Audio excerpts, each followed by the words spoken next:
Restoration of Capitalism in Poland. This essay is a part of a series of articles examining the problem of the restoration of capitalism in the countries that began the socialist revolution in the 20th century. This series tries to evaluate the experience of the struggle for socialism to prepare for future struggles. This work will contain two parts. First, the actual outline of events in Poland from the moment of the destruction of its Communist Party in the 1930s and until the current events, that is, the restoration of capitalism and the struggle against Russia as a part of NATO. The second part will contain conclusions made on the basis of these and other similar events. Part 1. Outline of Events. Section 1. Thermidor in the USSR leads to the destruction of the Polish Communist Party. In 1938, Stalin dissolved the Polish Communist Party, accusing it of Trotskyism and of being made up of spies. This episode in the history of the communist movement is best described by Isaac Deutscher, who at one time was a member of the Polish Communist Party, although he was in opposition to its leadership. In The Tragedy of the Polish Communist Party, Deutscher writes, "The first sore point was the bureaucratic regime in the Comintern, which penetrated deep into its parties, including the Communist Party of Poland. The struggle between the so-called triumvirate, Stalin, Zinoviev, and Kamenev, and Trotsky then came to the surface, and from the very beginning it assumed an evil character unprecedented in our movement. The European Communist parties were in confusion, because until now Trotsky, along with Lenin, had been the most important inspirer and greatest authority in the International. In the fall of 1923, the central committees of the Polish, French, and the German Communist parties, in one form or another, informed the Central Committee of the Soviet Party of their protest against the brutal forms of attacks on Trotsky. The participants in these protests did not intend to support any aspect of Trotsky's policies.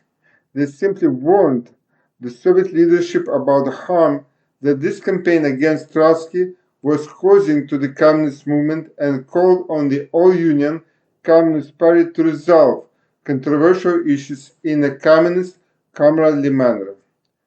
This incident, however, cast a long shadow. Stalin never forgot or forgave this protest. Zinoviev, who was then chairman of the ECCI, considered the protest as a vote of no confidence in him personally. The Communist parties of Poland, France, and Germany were immediately drawn into the internal Soviet conflict. The leadership of the International, in other words, Zinoviev and Stalin, removed from their posts the main leaders of these three parties who dared to defend Trotsky. A pretext was found. The mistakes of these leaders, the three V's, in November 1923. They were expelled for, quote, opportunism, right-wing deviation, inability to take advantage of the revolutionary situation. The Polish and other communist parties followed the lead of the Russian Communist Party because of its high moral authority, for it was the only one that was able to carry out a victorious revolution at that time. The authority of the All-Union Communist Party Bolsheviks led to the fact that the Polish Communist Party became a sect that kind of echoed what came down from above without thinking much about the content of this policy. This aspect of society is reflected in a song by Boris Grebenshchikov, A Plane, composed in 1981.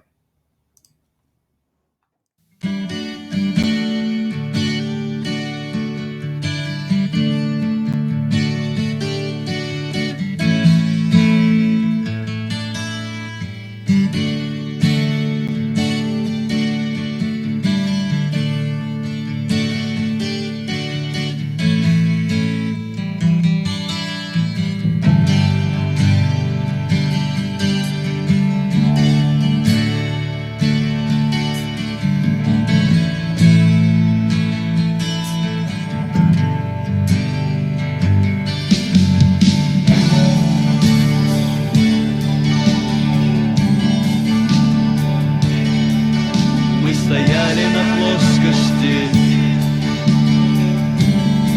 с переменным углом отражения, наблюдая закон,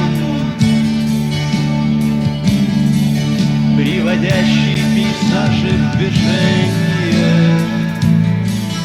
повторяя слова, лишенные всякого смысла, но без напряжения, без напряжения.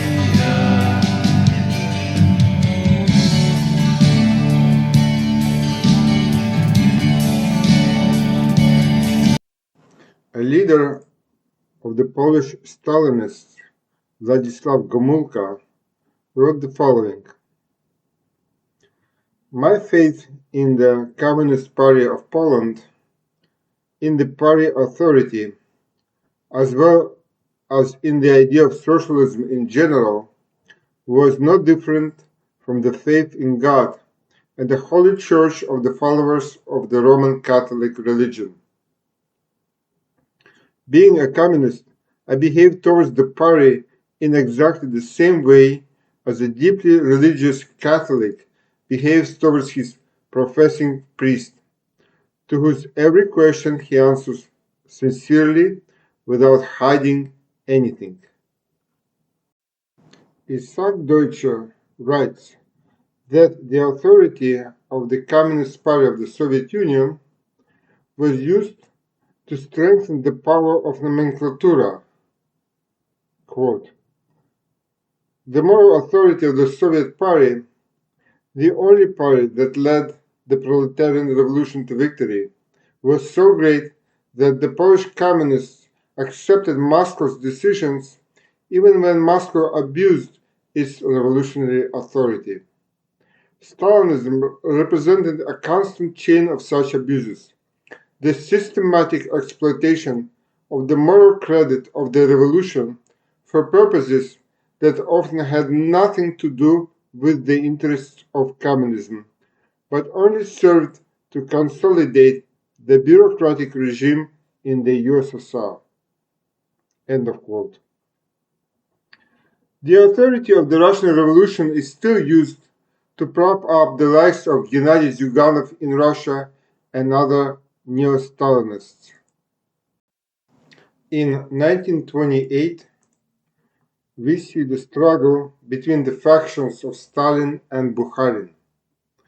Deutsche writes, having disagreed with Bukharin on issues of domestic policy, Stalin decided to eradicate Bukharin's influence in the Comintern and change international communist policy. This automatically led to the condemnation of the majority in the Polish Communist Party. Dvorsky and Kostyva were deprived of any influence. They had previously supported Bukharin. The steering wheel was turned strongly to the left. In 1929, Vyacheslav Molotov, the one who signed the Molotov-Ribbentrop Pact in 1939, created a theory about the so-called third period.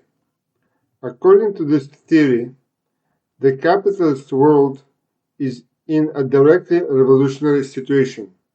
Therefore, the communist movement must move to an offensive struggle for power.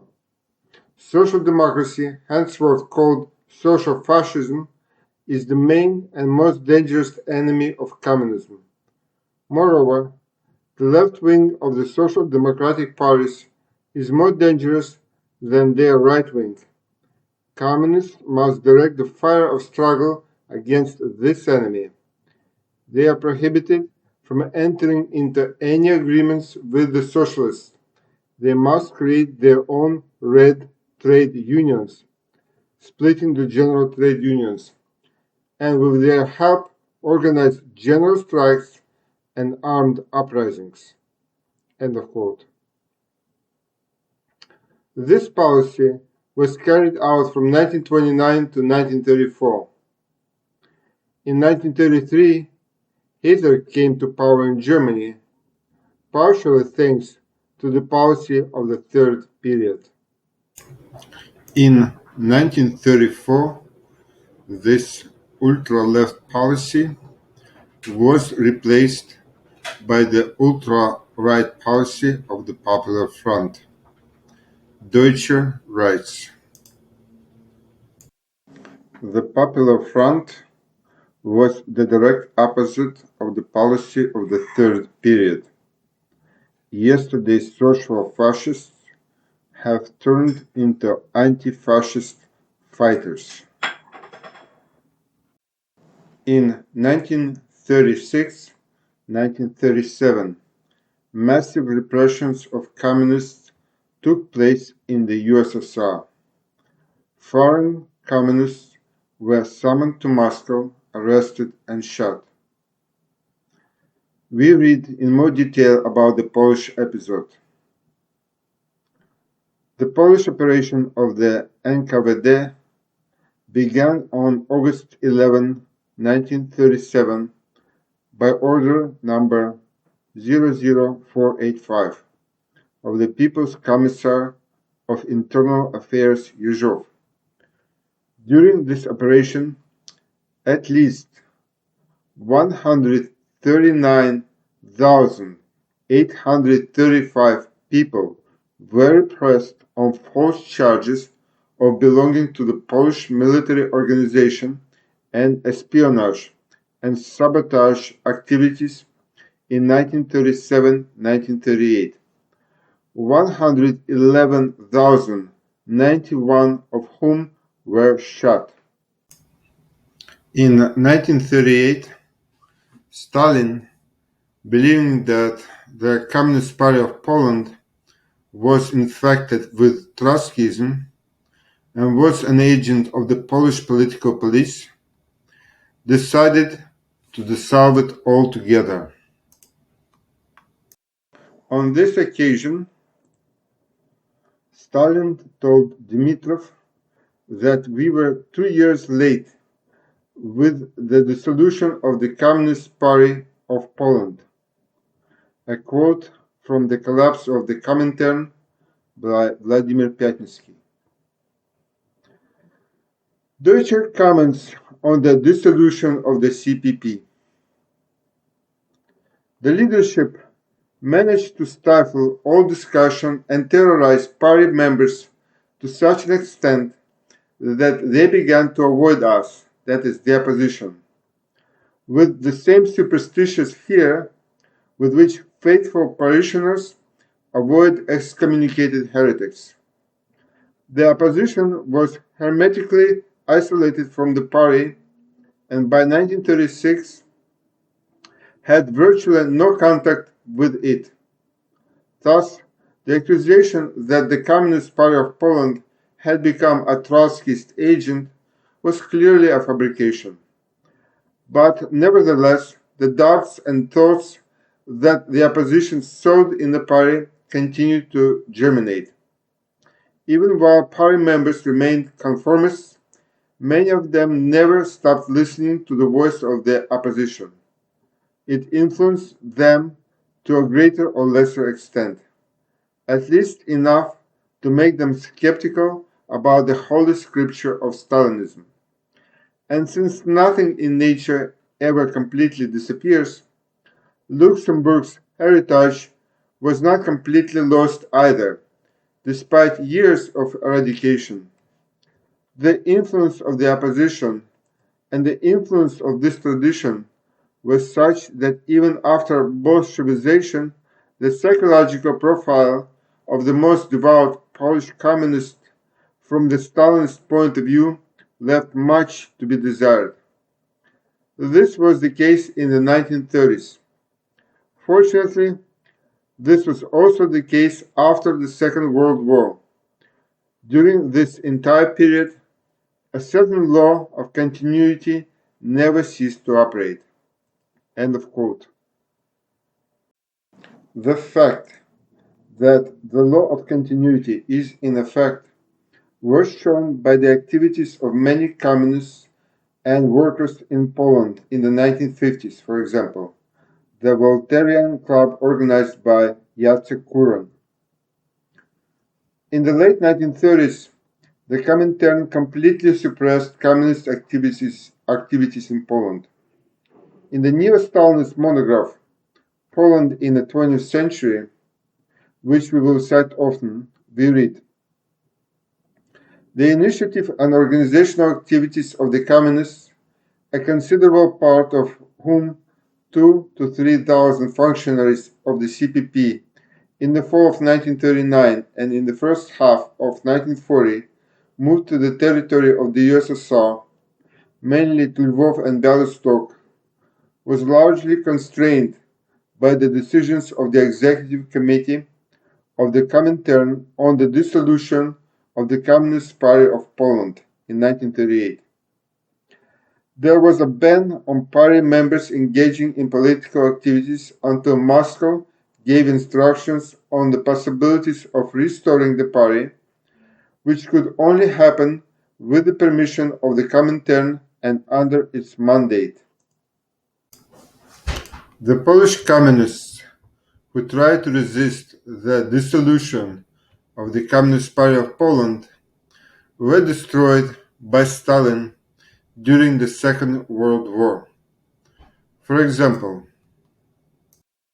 the initiator of the split in the Polish Workers' Party, PPR, created by Stalin in 1942, was Leon Lipski, Lukasz, the only member of the central leadership of the CPP, the head of its all-Polish secretariat, who survived during the mass extermination of Polish communists during the Great Terror in the USSR. Lipski continued to protest against the destruction of the CPP and called not to obey the decisions of the Comintern because, as he believed, the Comintern served primarily the state interests of the USSR and not the international communist movement. Therefore, Lipski was not accepted into the PPR, took steps to publish his own newspaper, and took measures to restore the CPP, which, as he believed, would create its own government after the war. The PPR considered Lipski's actions a fascist provocation. On June 21, 1943, he was killed. Second section: the destruction of Old Poland. The war between Poland and Germany in 1939 began similarly to how it began between Ukraine and Russia in 2022. Combat usually begins with small operations that test the enemy's readiness to repel a major attack. In the monograph Poland in the 20th Century, we read, in fact, Germany's military operations against Poland began on August 25-26 in the mountains on the passes, groups of German saboteurs, from 30 to 100 people each, were already concentrated. Commander groups attacked Polish settlements, railway stations, train stations, and customs posts. They fired at trains, sought to capture the Jablunkowski Pass and the tunnel, which opened the way to Katowice, Sosnowiec, Bytom, and other cities of Silesia and the Dabrowski Basin, to metallurgical and coal mining centers. Several groups of German counterintelligence officers and commandos, in the guise of miners and metallurgists, crossed the border and tried, with the help of local German population, to take possession of the most important economic objects in western and central Poland. On August 25th, the battleship Schleswig-Holstein arrived in Gdańsk with a supposed goodwill mission. September 1st, 1939, at 4 o'clock in the morning, this battleship fired at the Polish military base of Westerplatte, and Luftwaffe planes began to bomb chief cities and airfields. The Polish state did not offer serious resistance to Nazi Germany. The USSR ambassador to England, Ivan Maisky, wrote, "The weakness of the Poles is amazing. They are retreating everywhere. They can't stay anywhere longer than a few hours, at most 1, 2 days. There are no major battles. True, the Germans are crushing them with motorization and aviation, but still. No, apparently it's not just motorization. It looks like the Polish state was rotten through and through, so rotten that its army was unable to provide any serious resistance to the enemy, even under the slogan of defending national independence." The Nazi plans for the Polish people are similar to those that NATO has prepared today for the former Soviet republics. Krakow was declared the capital of the general government. At the head of its government was a governor vested with unlimited power, General Frank. Upon taking up the position, he stated, "From now on, the political role of the Polish people is over. They are declared a labor force, nothing more. We will ensure that the very concept of Poland is erased forever. The Polish-Lithuanian Commonwealth or any other Polish state will never be revived." The very concept of human dignity was supposed to be erased.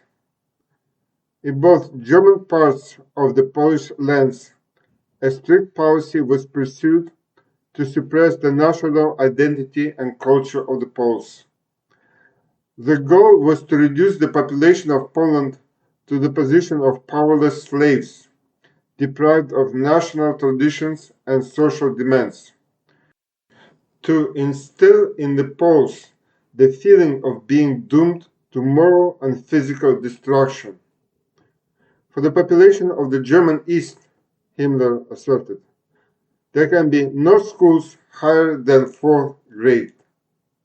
The test of such a public school is extremely simple: to teach counting to 500, to write a name, and to instill that God's command is obedience to the Germans, courtesy, speed, humility.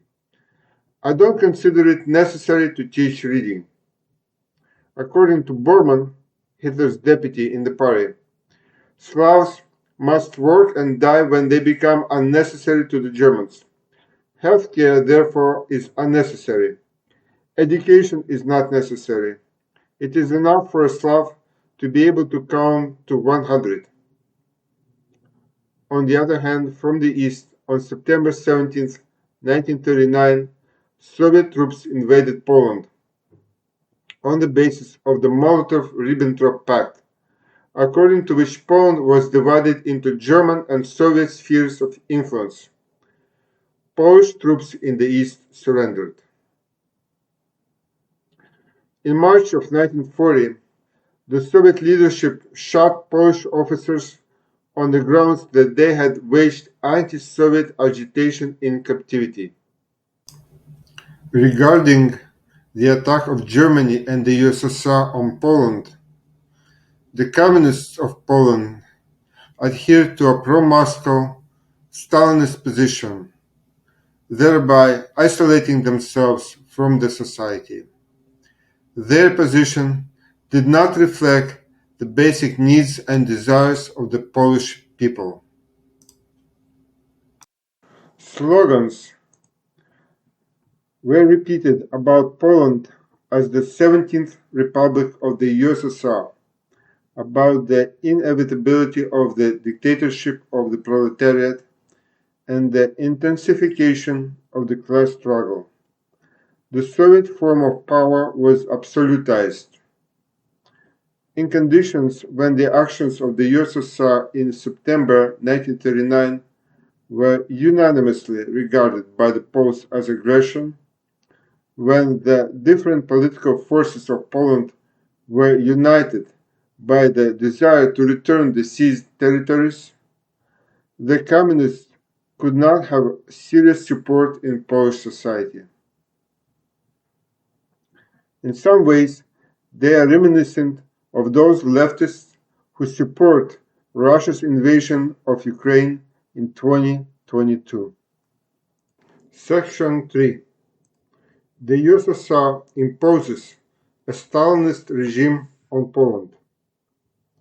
At the beginning of the war, Stalin tried to cooperate with the Polish government in London. However, the main stumbling block was the Polish borders in the east, that is, the lands which the USSR seized from Poland in 1939. When attempts at dialogue failed, Polish troops loyal to the government in exile were withdrawn from the USSR to the Middle East, where they helped to fight the British against the Germans. The Polish government in exile created the Home Army, Armia Krajowa in Poland itself. This army resisted both the fascists and the unit of the Red Army. Poland in 20th century writes, Armia Krajowa, AK, began to switch to armed resistance to Soviet troops, and the Polish government allied with the USSR, and many commanders did not always control the actions of their units. In the fall of 1944, resistance increased.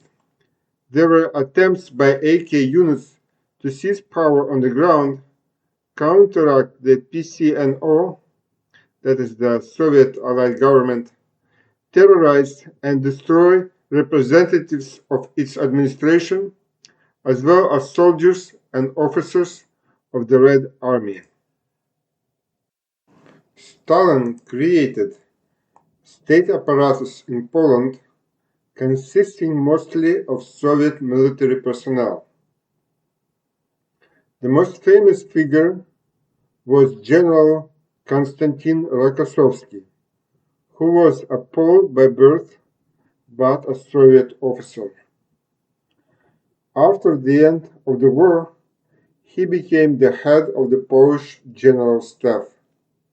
Quote, in the Polish General Staff, of the 159 most important positions, 110, that is over 70%, were occupied by Soviet officers, many of whom were ethnic Poles. Section 4. A clash of the USSR and the Anglo-American bloc over Poland. The USA and Great Britain were interested in the USSR bearing the main burden of the war against Germany, and after victory, helping the USA suppress Japan. According to the Yalta agreements, Poland moved into the sphere of interest of the USSR. Quote, on February 6, 1945, the US president sent Stalin an important political signal. Your army advancing towards Berlin must have a secure rear. You cannot and we must not tolerate any provisional government that will cause your armed forces any trouble of this kind. I want you to know that I am fully aware of this. And further, I hope that I do not need to assure you that the United States will never support in any way any provisional government in Poland which would be hostile to your interests. Churchill made sufficient reservations for Stalin. The British government recognizes that attacks on the Red Army in the rear are unacceptable, and, of course, we cannot ask Stalin for anything that would interfere with military operations of the Soviet troops. These operations must come first. Thus, the British Prime Minister and the US President gave carte blanche to Moscow to forcefully suppress the military political underground. Just as Stalin beheaded the Communist Party of Poland in 1936-38, he also beheaded the Polish government in exile, inviting it in the spring of 1945, allegedly for negotiations near Moscow. Meetings and conversations between representatives of the parties ended on March 27-28, 1945, near Warsaw, in the city of Pruszków, where a number of leading figures of the underground were isolated. Okulicki and Jankowski were arrested in Warsaw. Instead of the promised trip to London, the Poles were taken to Moscow and imprisoned by the NKVD in Lubyanka. The arrest of the leaders actually decapitated the military political underground. End of quote. This incident then had international consequences. The United States and England, quote, demanded information about the fate of 16 missing Polish politicians. In early May, information about the arrest was provided by Moscow. Insisting on clarifying the issue, the United States and Great Britain blocked the work of the Commission of Three.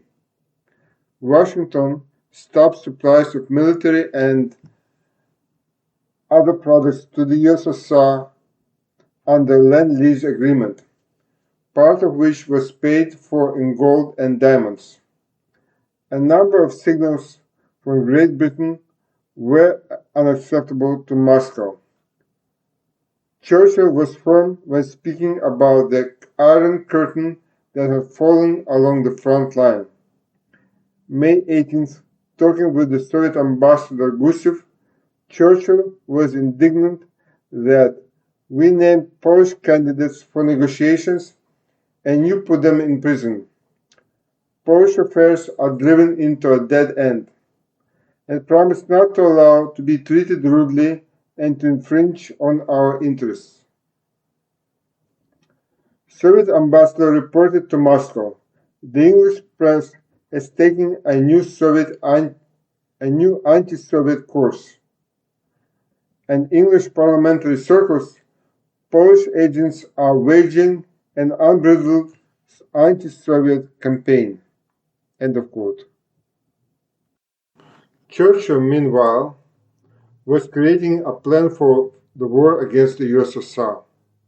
Quote, the plan for the emergency operation Unthinkable was developed, most likely on the instructions of Churchill in April, and it was dated May 22, 1945. It contained a definition of the goals of the war against the USSR, the direction of attacks of the Allied forces, their results. Judging by the memoirs of the English Prime Minister, it was assumed to immediately create a new front against Russia's rapid advance, which should go as far to the east as possible, to push the Red Army behind the borders of Poland, to inflict such a decisive blow on the Soviet troops which would exclude the possibility of continuing the war for the leadership of the USSR, to force Russia to submit to the will of the USA and England. It was planned to start the war on July 1, 1945, using the industrial potential of Germany, parts of the Wehrmacht, as well as the Polish armed forces in the West. Due to doubts of the English and American political leadership and high command in achieving their goals, the plan was rejected. Section 5.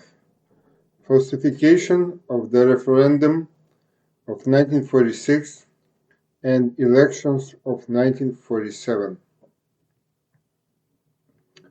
After the war, a referendum and elections were held in Poland. Both the first and second were falsified by the Soviet authorities. Left-wing historian and activist Karol Modzelewski writes, the results of the 1946 referendum and the 1947 parliamentary elections were shamelessly rigged.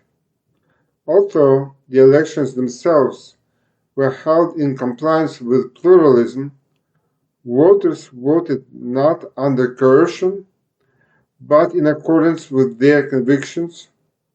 There was still a legal opposition and non-communist newspapers, and in private conversations people were not afraid to express their opinions.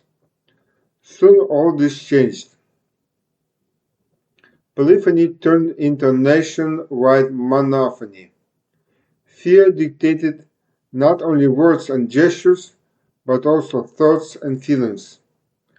The spiritual life of society looked like a river bound with ice. Under a thick layer of the ice, something was moving, something was changing there. But who could know what exactly if there were no signs of life on the surface?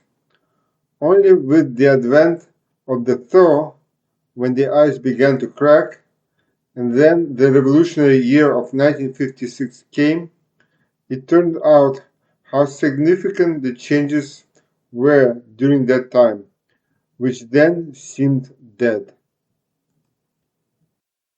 The technology of election fraud is described in more detail by the book Poland in the 20th Century. Quote, a group of specialists from the USSR Ministry of State Security, led by Colonel Palkin, arrived in Warsaw.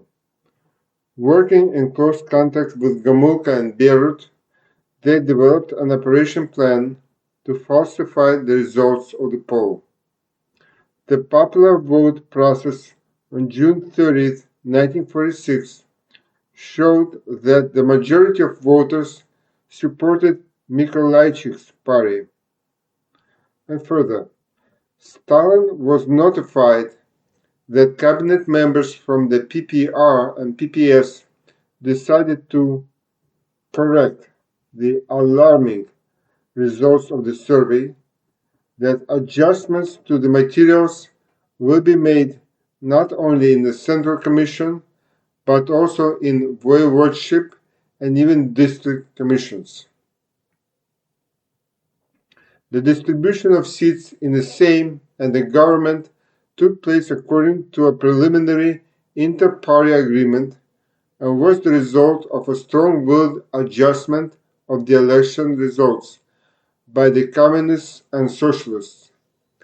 Note, volitional adjustment or strong-willed adjustment only means manipulation, outright deception, and lies.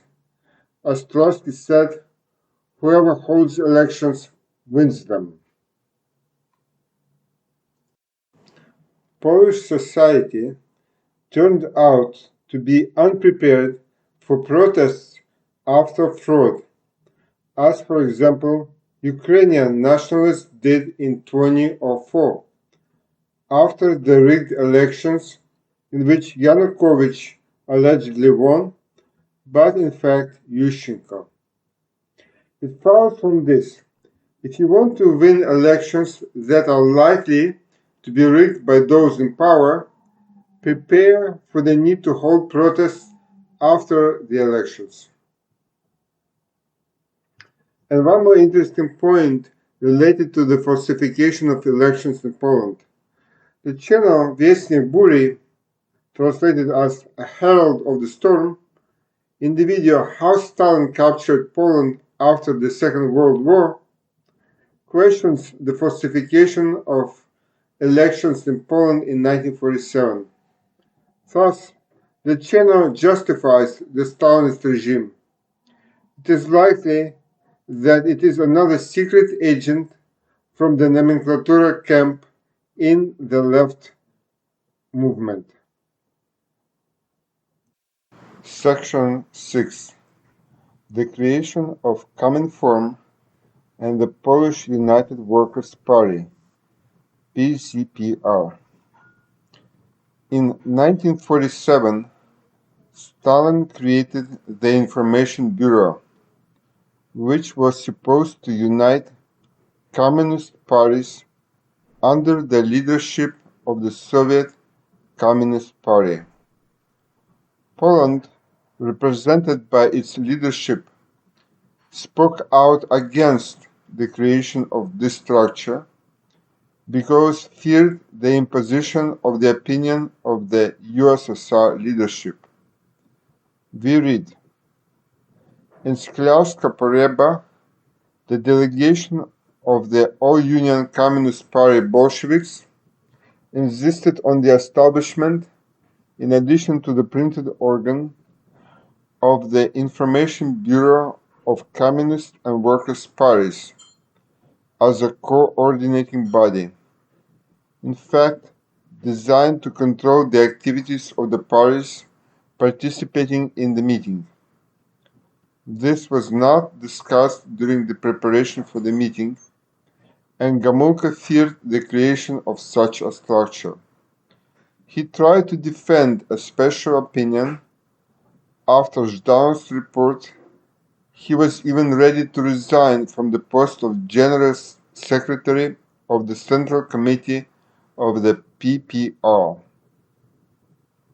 On September 24th, on behalf of the Polish participants of the meeting, Gomulka expressed disagreement with the creation of the Information Bureau. The remaining members of the Politburo of the Central Committee of the PPR did not take a clear position, and at the end of the meeting he withdrew his objections. Gomulka's fears were not in vain. As Wikipedia writes, the Information Bureau was the main instrument of Stalin's policy against Tito's Yugoslavia, who dared not to follow the wake of Soviet policy. And so it was until 1953, that is until the death of Stalin, when the Soviet leadership decided to take steps towards Tito, the Information Bureau was abolished in 1956, and its functions were transferred to the International Department of the CPSU. Just as happened in the GDR, that is German Democratic Republic, in Poland, Stalin insisted on the unification of the Communist Party and the Socialist Party. In this way, the Stalinists hoped to gain public support. For the Socialists of Poland, this unification actually meant the liquidation of their party. Quote, the Communists, with the approval of Moscow, put unprecedented pressure on the leaders of the PPS in the spring of 1948. At a meeting on March 9th of the Inter-Party 6th PPS-PPR, according to Berman, Gomulka made an offensive speech.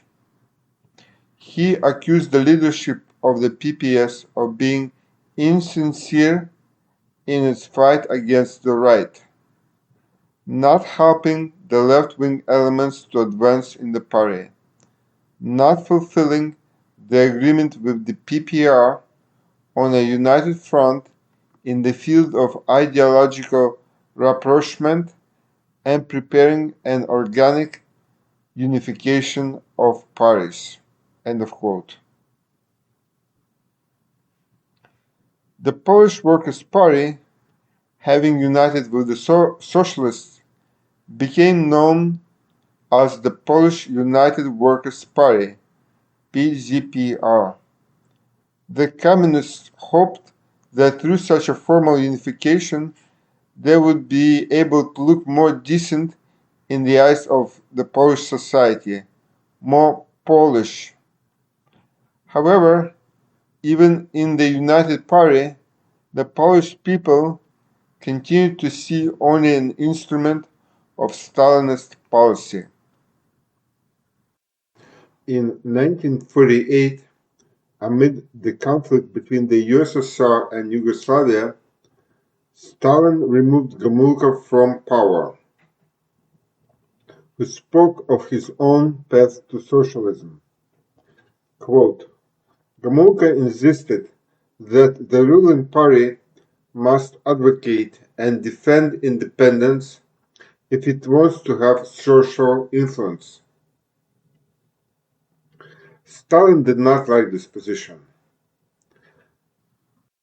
The technology for changing power in Poland was as follows.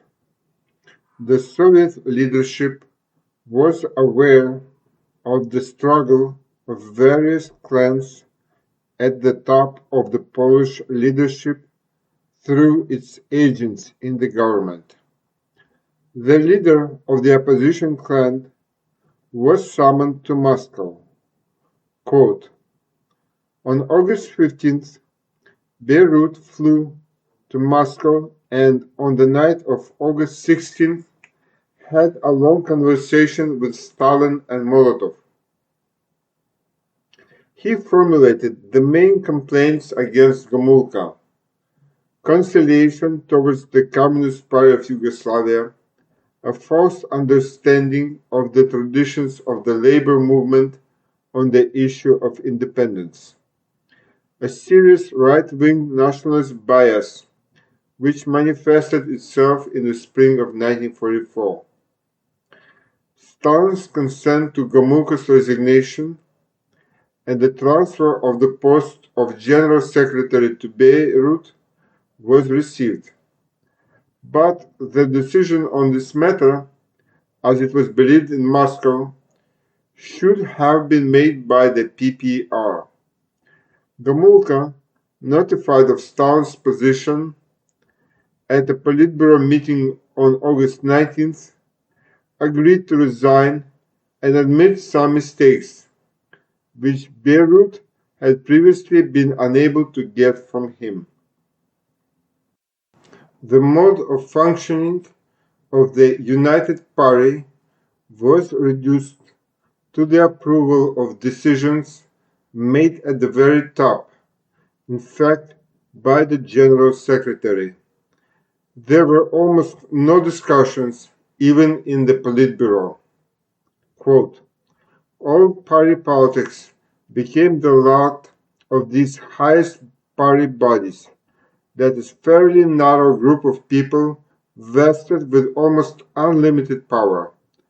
The direct participation of hundreds of thousands of ordinary party members and lower-level functionaries in the activities of the party and complicity to its policies were transformed into approval and execution of directives from above.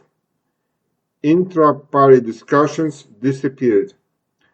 The party adapted to playing the role of a political hypnotist and a whip to suppress dissent. There was a contradiction in such conformism because the party included the elite of society, meaning creative people for whom free discussion and creative search are necessary. We read, the ranks of the PZPR, quote, consisted of those who are generally considered the elite of society. In January 1953, about 4.5 thousand of its representatives were members of the PZPR. They made up less than half a percent of all party members, but these were 2,279 scientists and 2,212 writers, journalists, artists, representatives of other creative professions. Moreover, in the early 50s, more than half of Polish writers were members of the PZPR. In 1954, over 30% of the members of the Union of Polish Writers had a party card. The only reason why a person could want to become a member of the PZPR was his ambition, the desire to rise in terms of career. Quote, a ticket as a member of the PZPR opened the way to advancement through the ranks of government, the state apparatus, the economy, and public organizations. More than half of the leaders in industry were members of the PZPR. In the corps of directors, they made up 75%. These people constituted the ruling clan of the Paris state nomenclatura. They did not possess real power, but only carried out decisions made at the very top. Quote, from such personnel, the executive structure was built, and the Polish corps of bearers of hierarchical power was formed in the center and locally. The possession of power was complemented by the introduction of significant socio-economic privileges for these people, which in conditions of constant shortages of consumer goods and housing strengthened their connection with the established political regime of the country. End of quote. Obtaining privileges as a function of position in the Paris state hierarchy is not the same as making a profit on capital. The higher the position, the more privileges.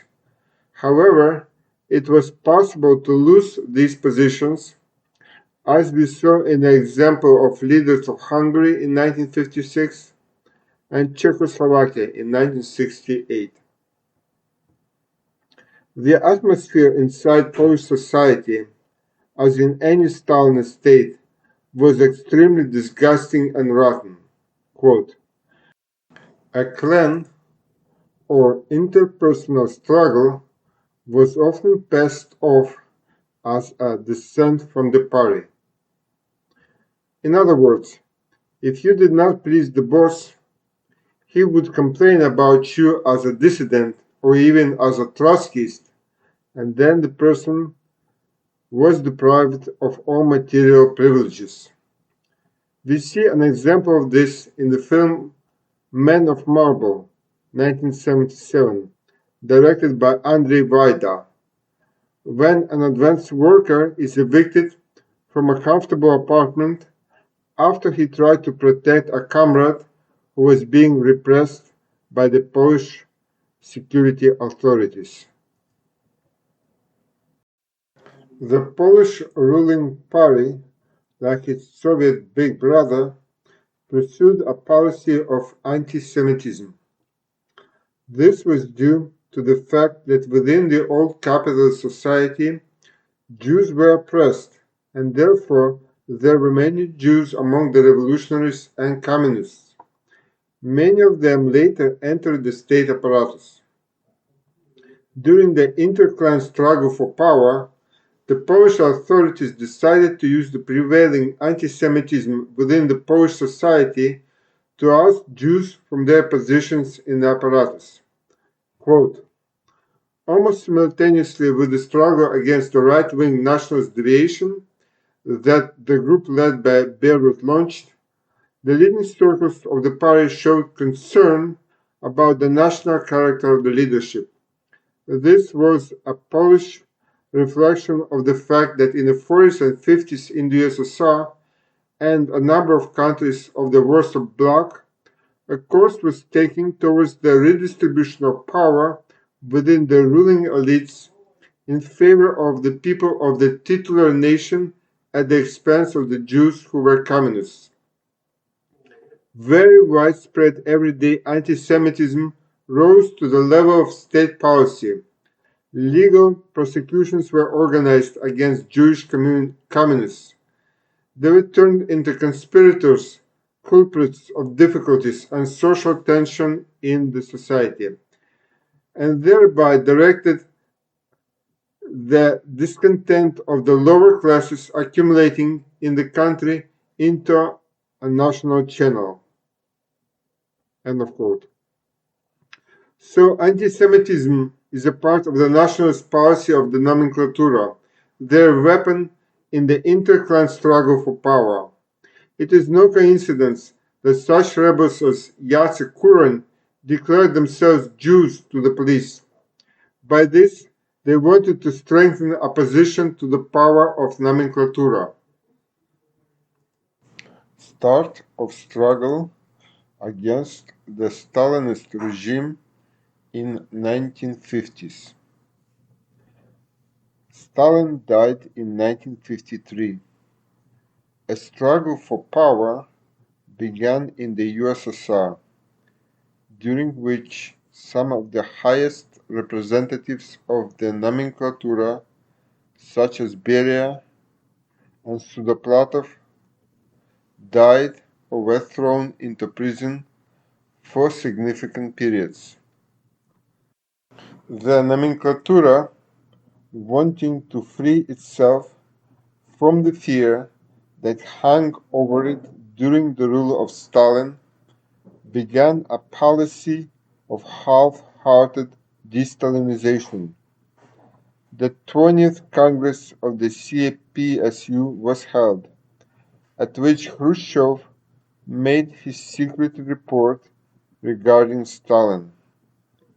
It is curious that Berat, who was present at the Congress and was a firm Stalinist, died after this report. How accidental this death was can only be guessed.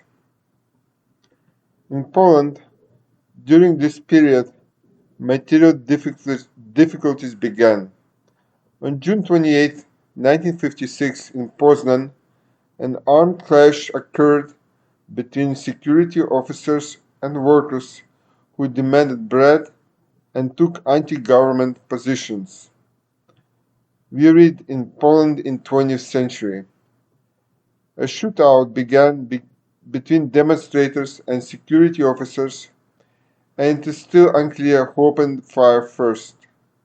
The shots signaled the beginning of an orgy, which stopped only when regular units of the Polish army arrived in the city: tanks, armored personnel carriers, and infantry. During the firefight, especially after, on Ochab's instructions, an order was given to open fire if necessary, people died. According to updated estimates, there were 57 people killed, and there were hundreds of wounded. The explosion of discontent in Poznan became the first loud sign of the crisis of the Stalinist regime in Poland. There were no preventive measures aimed at improving the living conditions of workers. The legislation of the Polish People's Republic did not provide for more or less effective measures for resolving conflicts on socio-economic grounds. The settlement of industrial disputes was entrusted to trade unions, but they had long been tightly controlled by party bodies. Both turned a blind eye to the abuses of enterprise administrations. In an attempt to solve the food problem, the Polish authorities went to restore private farming in the countryside. Gomulka spoke in favor of strengthening individual peasant farming instead of collective farms. The peasantry greeted this proposal with approval and at the same time with a massive withdrawal from agricultural production cooperatives. This process has become irreversible. In rural areas, out of 10,203 production cooperatives that were officially registered at the end of September 1956, at the end of the year 1956, there were 1,520, or 15% left. In addition to taking steps towards the kulak, that is the strong peasant, the rich peasant, the PZPR made steps towards the Catholic Church. To stabilize the situation, Gomulka decided to reconsider the party and state policy towards the Catholic Church. Taking into account the deep traditions of Catholicism in Poland, its extremely strong influence in society, he took a number of important steps towards the Church, and direct contacts with secular Catholic circles were intensified, in particular with the Association of Secular Catholics, PAX. Obstacles to the opening of clubs for Catholic intellectuals in Warsaw, Krakow, Wrocław, Lublin, Lodz, Torun were removed. The popular Krakow Catholic Weekly was returned to its former publishers, and editors Tygodnik Powszechny, and most importantly, the spiritual shepherd of the believers, Cardinal Wyszynski, was released from isolation in one of the monasteries. In addition, the Polish government met the wishes of the intelligentsia.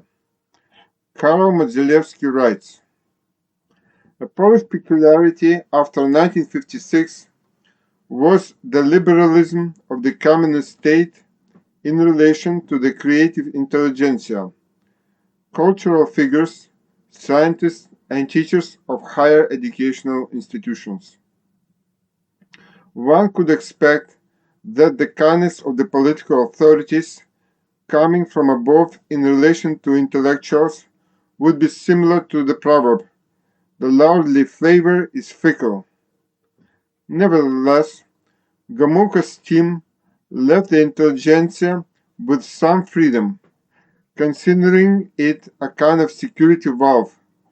If they cannot do without it, then let them make some noise in the widely circulated publications, and at university seminars, and in theater halls.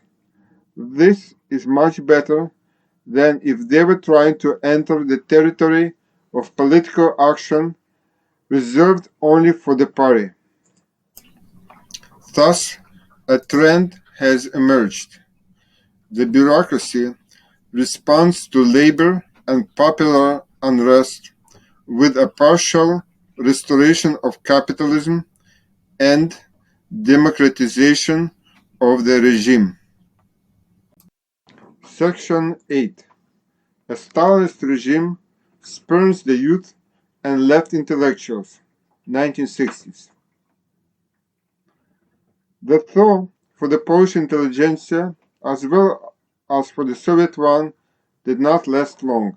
Quote, in December 1962, by order of the authorities, the Crooked Wheel Club, which has significant weight in the intellectual and cultural life of Warsaw, was closed. The club's gallery showed the best examples of contemporary art. Its theater presented the most interesting productions of European prose, and its Thursday meetings were a veritable Hyde Park of the capital. The club attracted the country's scientific elite. The largest group among its members were sociologists, 46 people, and journalists, 44. Regular visitors to the club were about 300 people. Economists Bruce and Bobrovsky, historian Geistor, publicist Kiselevsky, philosopher Kotarbinsky, poet Slonimsky, philosopher Kolakovsky, and others took part in the discussions.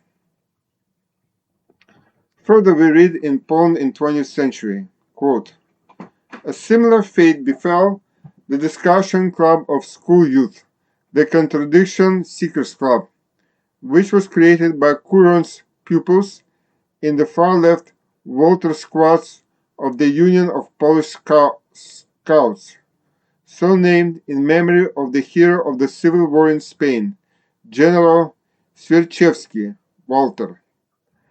The patronage of the club was taken by Jacek Kuron, Mantuzewski, and Schaff, who explained his position by the fact that any Marxist thought, even revisionist, is worth its weight in gold. Among the members of this club included many children of high-ranking officials, scientists, and publicists. Thus, the most intelligent and progressive people are rejected by the regime. It is pestered by mediocrities in darkened glasses, such as General Jaruzelski. Quote, after the closure of the political club, Kuron and Modzilevsky tried to continue their activities semi-legally. Gathering in private apartments, they, together with their like-minded people, discussed the problems of Marxism and the labor movement. These two oppositionists prepared an extensive 128-page program manifesto outlining their views on political and the economic situation in the country. For the publication and dissemination of this manifesto, Kuron and Modzilevsky were expelled from the PZPR in November 1964. In March 1965, they issued an open letter to the primary party organization of the University Organization of the Union of Socialist Youth, in which they repeated the main provisions of manifesto. The open letter to the party existed in only 14 typed copies. However, it was later published in the Parisian Polish magazine Culture and read on the American radio Free Europe. For this letter, Kuron received 3 years in prison and Modzilevsky 3.5. Modzilevsky received a longer sentence for being a Jew. As he wrote above, a neo-Stalinist regime is pursuing an anti-Semitic policy.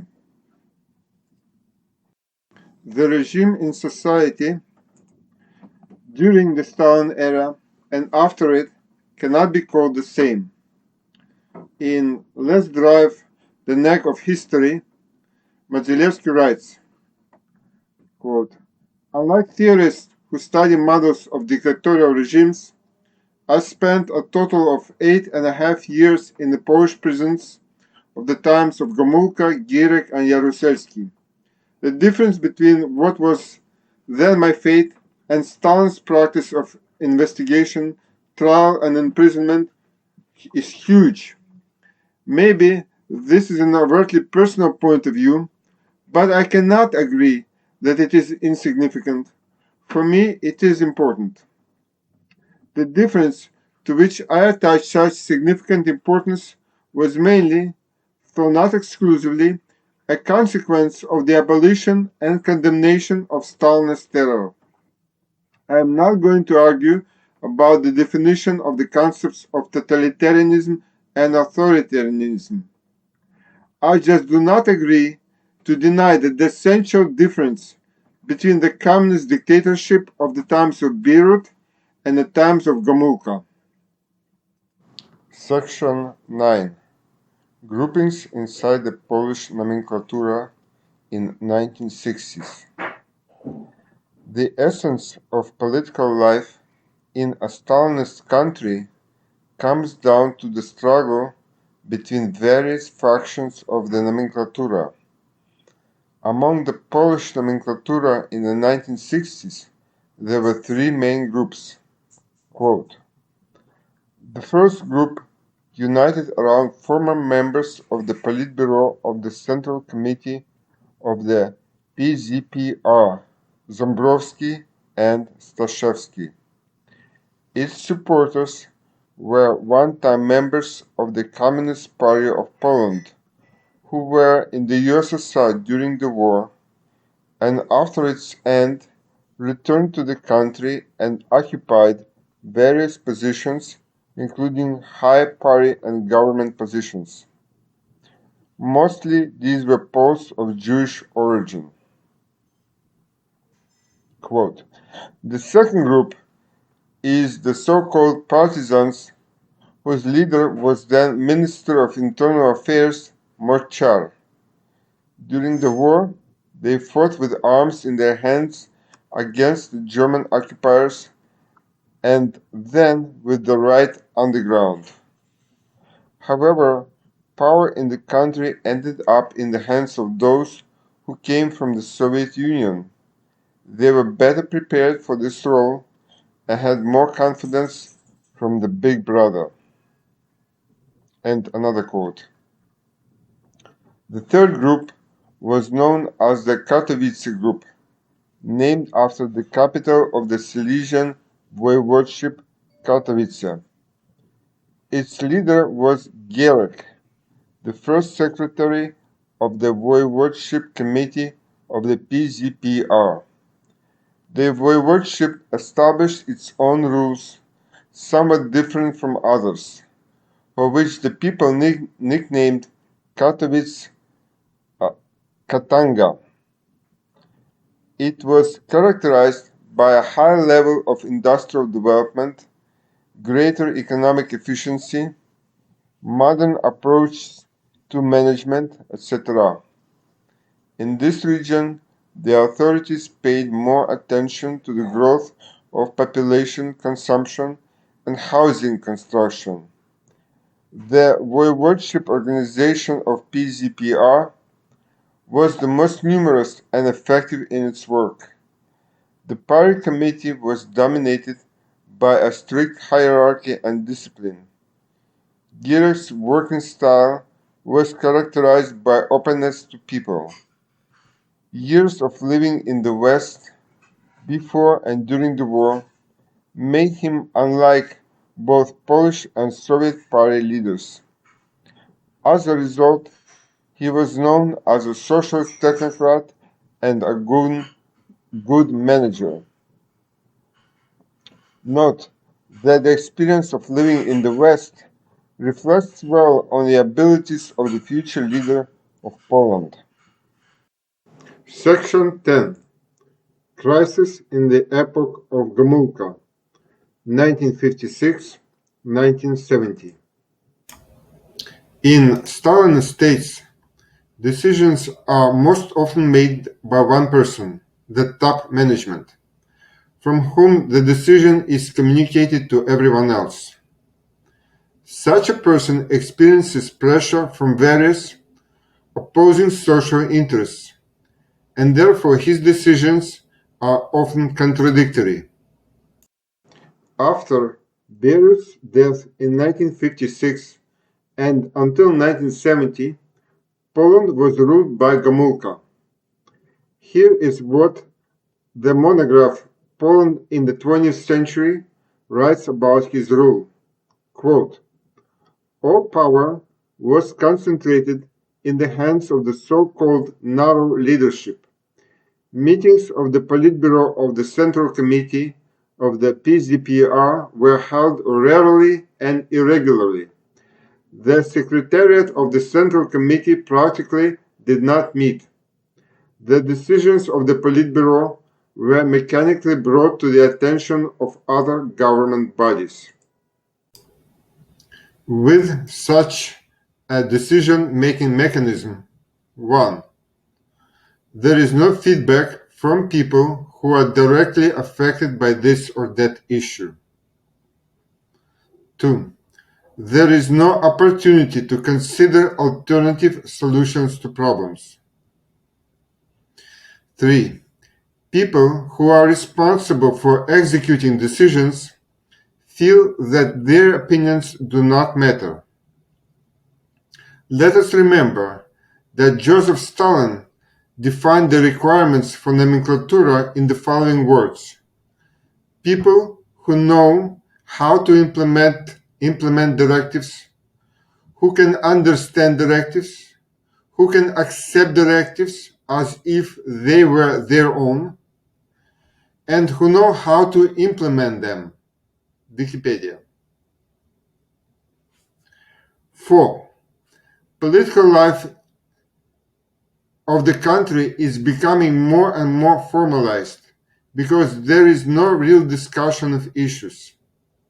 Society is driven into a dead end. The way out of this is only possible through underground activities in whatever sphere. As a result of this system of government, an economic crisis is growing in the country. In an attempt to resolve it, the Soviet nomenclatura turns the General Secretary of the Polish Party into a scapegoat and removes him from power.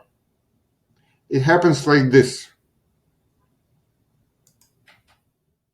On December 11th, 1970, at a meeting of the Politburo of the Central Committee of the PZPR, a plan for, quote, regulating prices and the wage system, end of quote, was approved.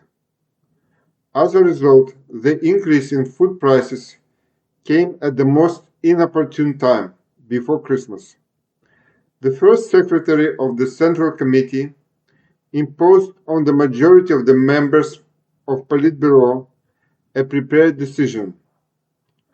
Unexpectedly announced on the radio on December 12, 1970, an increase in prices for basic food products, meat and meat products on average by 17%, pasta 15%, fish products 11%, flour 16%, and others.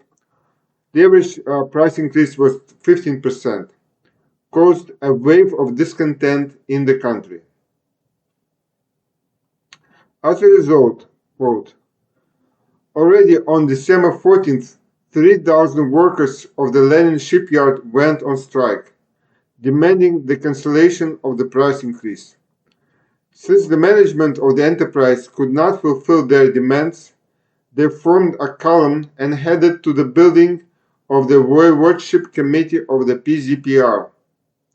The workers sang patriotic, religious, and revolutionary songs, including the International and March of the Ludova Guard, demanded a meeting with the first secretary of the Voivodeship Committee of the party, Karkoshka. On December 15th, near the police building, clashes became violent. The first casualties appeared.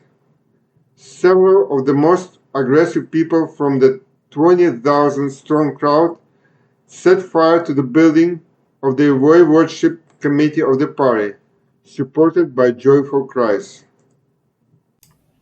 The Soviet ambassador to Poland met with Gomulka. In the report of the meeting, the Soviet ambassador wrote about Gomulka's poor condition. He is sick, moves with difficulty, speaks with effort, emphasizes the need to deal with demonstrators, stated that in view of the threat to socialism and in connection with the unbridled street crowd, the Polish leadership issued an order to use weapons. On December 18, 1917, the Politburo of the CPSU Central Committee sent a letter to the Politburo of the PZPR Central Committee in which the Soviet leadership, in essence, spoke out against the use of force against Polish workers, in favor of a political resolution of the crisis. In practice, this meant that Kremlin refused Gomulka political trust. End of quote. This incident once again demonstrates that the real levers of control in Poland were in Moscow. On December the 20th, Edward Gierek was selected and in fact appointed by Moscow to the post of first secretary. However, according to one source, Gierek was the successor whom Gomulka himself found for himself. Quote, in January 1981, during a meeting with Verblan, Gomulka admitted that he had actually nominated Gierek to replace him, whom he had treated as an heir for a number of years. True, he then changed his mind, Gomulka said. I didn't see anyone better then. Only towards the end did I begin to take a closer look at the young people. Section 11. The crisis deepens in the epoch of Gierek, 1970 through 1980. The system under Gierek remains the same as it was under Gomulka. Quote, although Gierek criticized Gomulka for creating the institution of narrow leadership, the same system remains in force under Gierek, despite his democracy acquired while living in the West. As under Gomulka, Politburo meetings at times resembled, as Gierek himself put it, silent parliament. We had to use school methods and ask our comrades by name what they thought about the issue being discussed at the Politburo, recalled the first secretary. Gierek had especially many complaints about Jaruzelski. After all, he was the only person in Poland who participated in meetings of the Politburo and the government presidium. No one in Poland, I repeat, no one, has such opportunities to correct all our mistakes.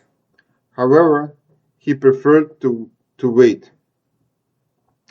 Having your own opinion under the system was harmful to your career. Society, even in the highest echelons of power, turned into a herd of sheep who preferred to silently follow their leader. This is beautifully illustrated at the beginning of the film Pilot and the Others, directed by Andrzej Wajda, 1971. As a result, Poland is increasingly lagging behind other countries of the world. Quote, at the end of the 1960s, the technological gap between socialist and capitalist countries was 25 years, and between Poland and the GDR, as well as Poland and Czechoslovakia, 10 years. Poland is trying to resort to foreign loans to build factories that will produce products for export, but export cannot be established for several reasons. Firstly, The licenses that Polish officials bought abroad were for products that were already outdated, such as the Polish Fiat. Secondly, the quality of the products produced under this management system was low. Considering that licenses and equipment were purchased abroad with foreign loans, the external debt crisis began to grow in Poland. Quote, the rapid growth of capital investment was made possible thanks to the use of external loans, which was the main reason for the increase in the country's excessive debt. In 1971, it amounted to $1.2 billion. In 73, $2.8 billion. In 75, $7.6 billion. Ruble loans also amounted to several billion. Being dependent on Western loans gave the opposition in Poland the opportunity to speak more than, for example, it was allowed in the USSR. Gierek tried to look as if political prisoners did not exist in Poland. Kuroń and Magdzielewski were released from prison early. The right-wing opposition, represented by the Catholic Church, also received concessions. For example, buildings that previously formally belonged to the state were transferred to the ownership of the Church. The West saw Poland's predisposition to restore capitalism and therefore freely issued loans to it. Kissinger, in a conversation with Slashchik, openly said that Poland should be a country that, by modernizing the economy and raising living standards, will influence other socialist countries, primarily the Soviet Union. Thus, the strategy of the West is to look for the weakest link in the chain of socialism in each given period and try through it to influence the entire system as a whole. In our time, Ukraine has become such a weakest link. It should be borne in mind that similar tactics can and should be followed in relation to Western countries. For example, in the United States, the most vulnerable issue has been and remains the issue of racism. If the Russian leadership really fought against the United States, it would certainly touch these chords.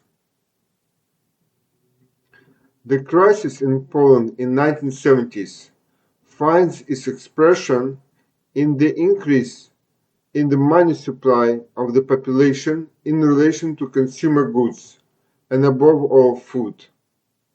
Quote, in a situation where the monetary income of the population increased faster than the growth of industrial and agricultural production, with stable food prices, disequilibrium in the consumer market grew. The demand for food products, primarily meat, increased. These difficulties were aggravated by the crop failure of 1974-75. Subsequently, Gierek recalled, everyone in the leadership of the party and state was afraid of the need for a new price increase. At the subconscious level, we tried to push such a decision back as far as possible. However, in mid-1976, it was already becoming inevitable. That means that the workers' protest movement was inevitable. The Soviet leadership was categorically against raising prices. Quote, Brezhnev told Gierek, don't forget about 1970. No further attempts to increase prices. This is not our advice. This is our position. The only thing left for you is to calm the situation. End of quote. According to Kostikov, Brezhnev threatened to reduce supplies of oil to Poland for several million tons if the Polish leadership does not listen to him. The result of this pressure was a compromise. In Poland, two categories of prices were established: state and commercial. For example, the highest grades of meat were sold at commercial prices in the individual stores, while little could be purchased at state prices. The commercial price for sugar was 150% of the state price. Sugar was sold using Russian cards at state prices. Under Gierek, the Polish leadership is seeking to join the World Monetary Fund, but the leadership in Moscow was opposed to this. Quote, General Pavlov, after establishing close contacts with Kanya, Milevsky, Kichak, Kovalchik, and Yaroselsky, entangled Gierek in a veritable web of surveillance. As a result, everything that Gierek said in his office soon found its way onto Andropov's desk, and then became known to the rest of the senior Soviet leadership.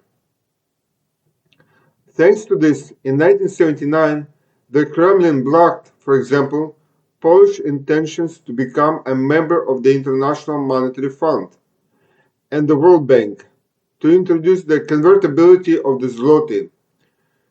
Kosygin explained to Yaroshevich that this contradicts the requirements arising from Poland's membership in the CMEA, that is, Council for Mutual Economic Assistance, and the Warsaw Pact.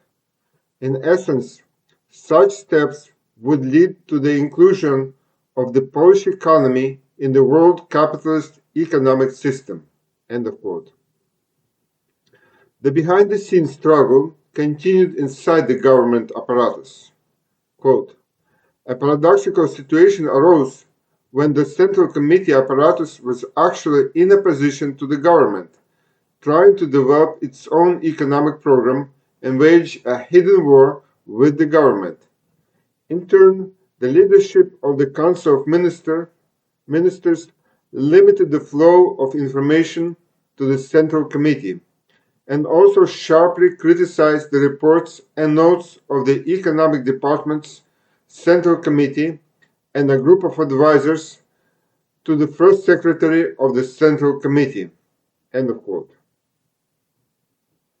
At the end of the 1970s, there was a massive admission of new party members. Quote, the leadership of the PZPR set a course for a sharp increase in its number. The task was set to bring it to 4 million people by the 8th Congress, that is, by the beginning of 1980. There was a competition of the voivodeship party organizations as to who would accept more new members. Even high school students began to be accepted. In the Katowice voivodeship, they held something like a collective reception of minors into the PZPR. End of quote. In general, the PZPR deteriorated. Through membership in it, people increasingly sought to realize their narrow egotistic goals. Quote, under Gierek, the party state nomenclatura gradually became marred in the bourgeois way of life. They built duchies, luxurious holiday homes for themselves as a special privileged social group of society. Officials in mass traveled to the West at state expense. ostensibly to establish economic contacts. Control from above was weakened, which gave rise to the idea that one can do whatever one wants, a rise in careerism, nepotism, and demoralization, ultimately resulting in the disintegration of the nomenclatura itself. End of quote. In the film Man of Marble, we see how a director of the plant uses a helicopter to show his plan to a journalist. We see similar today in Russia and other republics of the former USSR. In the news, we hear about accidents where senior representatives of the Russian nomenclatura die while hunting goats from helicopters in the mountains. Section 12. Forming of the opposition and a split inside the ruling party. The opposition, which was partially released from prison in order to look good in front of the West, began to gradually organize itself. A prominent role in this was played by the Committee for the Defense of the Workers' Corps, created in 1976. It helped the relatives of those whom the authorities imprisoned in connection with the protests. An example of this can be seen in the 1981 film Men of Iron, directed by Andrei Wajda. Here we see how three representatives come to the pregnant wife of a jail activist and bring her money. Poland in the 20th century writes, quote, members of the Corps attended trials of workers, collected money for their families, informed the public about the harsh methods used by the security service against those arrested. Thus, they exerted constant pressure on the authorities. Names, addresses, and telephone numbers of members of the committee were quite widely known, and anyone could turn to them for help. In January 1977, almost 500 people received this kind of assistance. The total amount of funds by this time amounted to about 1.5 million zlotys. Financial support for CORE was provided by the old and new emigration, the Parisian magazine Culture, the Annex Group in London, and part of the Polish diaspora in the USA. It can be assumed that the CIA was also involved in this, as it later financed Solidarity. Core ideologists Kuron and Michnik promoted the view that real socialism in Poland is a totalitarian system imposed from the outside, crisis-provoking and unreformable. However, it can be changed through self-organization of society and constant pressure on the authorities. In the person of Kor, we see how the intelligentsia shook hands with the workers. We observed a similar alliance during the French Revolution, when the bourgeoisie gave its hand to the rebellious peasants and artisans in the struggle against royalty and the aristocracy. The union of two or more oppressed classes or strata in the struggle against the power that oppresses them is an important prerequisite for changing this power. In addition, the opposition intelligentsia continued to develop their own views using the Flying University Forum. Quote, in the fall of 1977, Flying University lectures began on modern history, literature, and history of ideas. The Association of Scientific Courses, created in January 1978, became the organizer and curator of this university. Historians Geremek, Yedlitsky, Kirsten, Russian philologist Drovich, publicist Mazovetsky, philosopher Amsterdam, biologist Kelyanovsky, and others took part in the work of the partnership. In Declaration on the Program of Action, the partnership defined itself as an institution that supports the principles of political and ideological pluralism. It operated for about 3 years and contributed to the creation of an atmosphere of greater intellectual freedom at the University of Warsaw, the Polish Sociological Society, the Polish Historical Society, and the Polish Economic Society. Up to the autumn of 1978, members of the partnership gave 140 lectures in Warsaw, Krakow, Wrocław, Lodz, and Poznan. They were attended by about 5,000 participants, including 400 to 500 permanent ones. End of quote. These lectures brought the greatest benefit to the lecturers themselves because they contributed to the organization of their ideas. Today, the role of flying universities is played by opposition internet resources.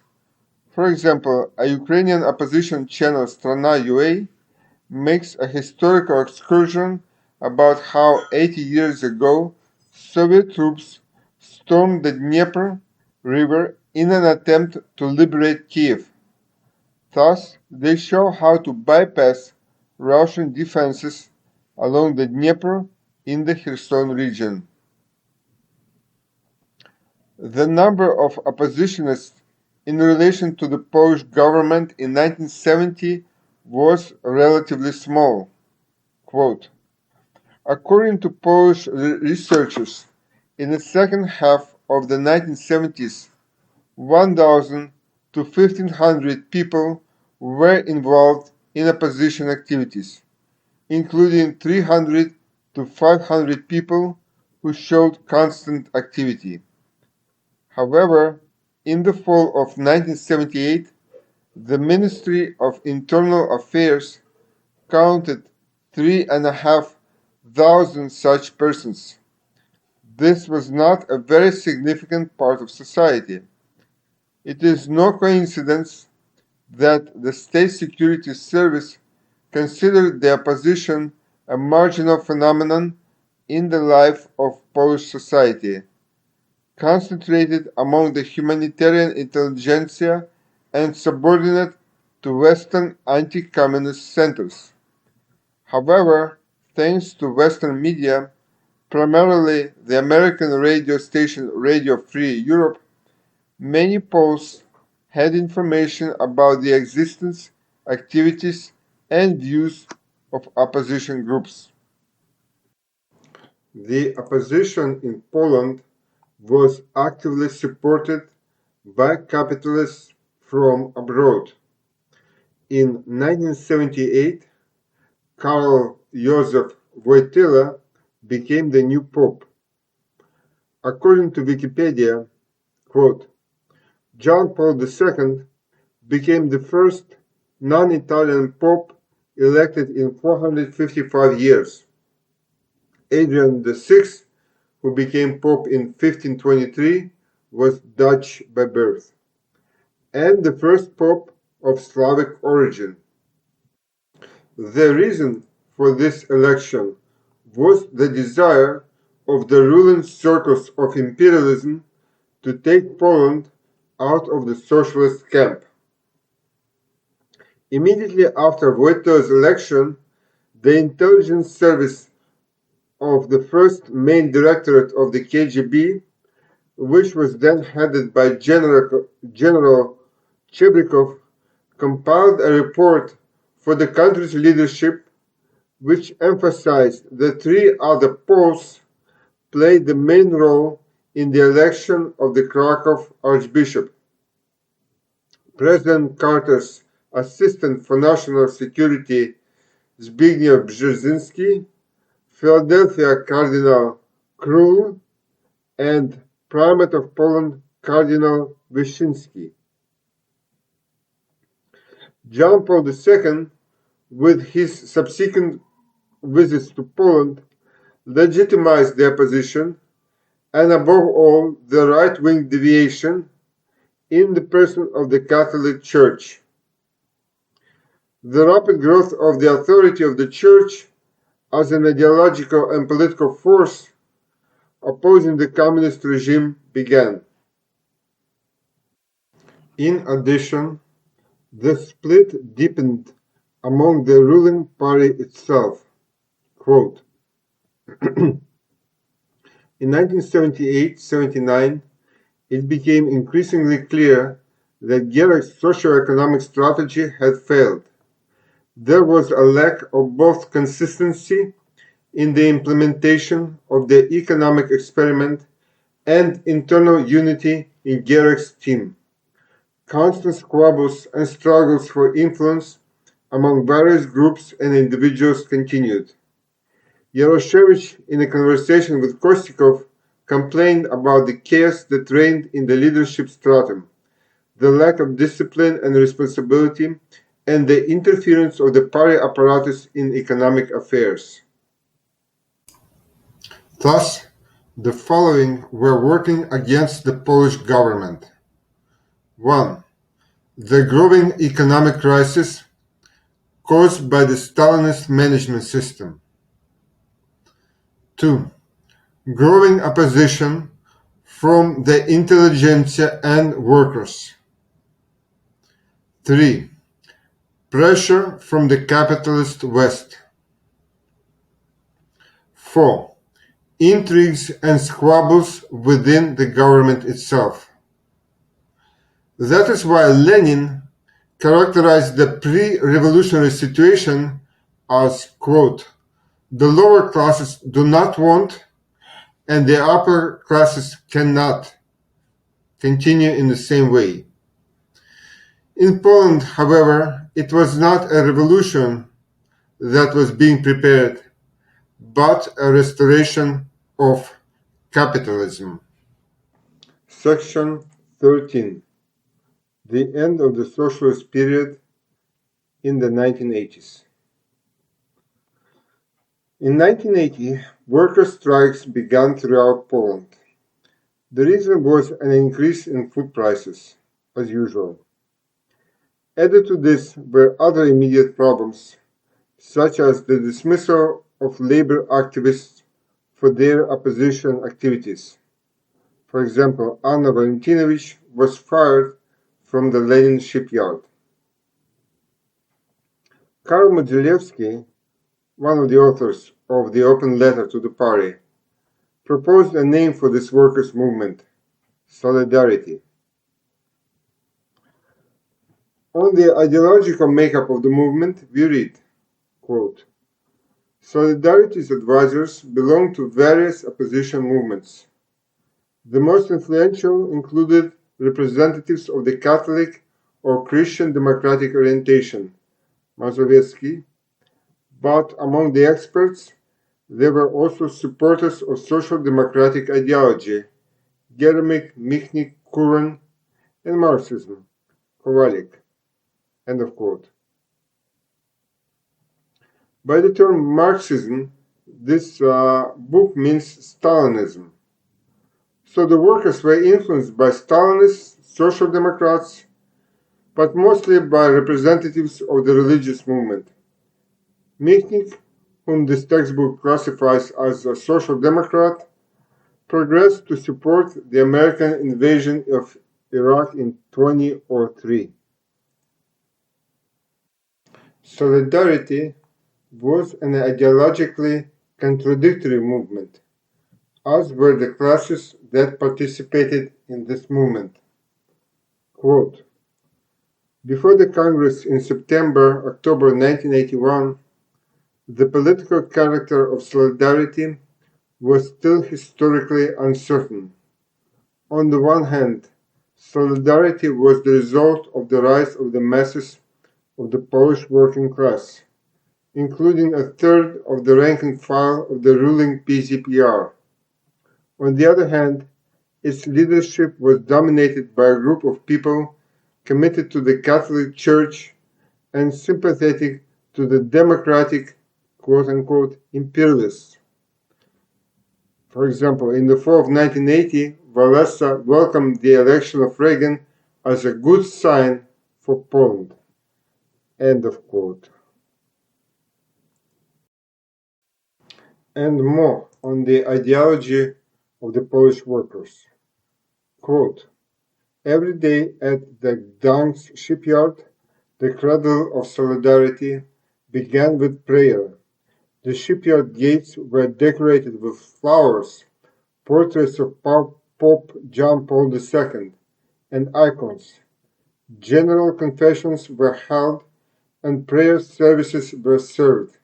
Some priests, for example Jankowski, practically did not leave the territory of the striking enterprises.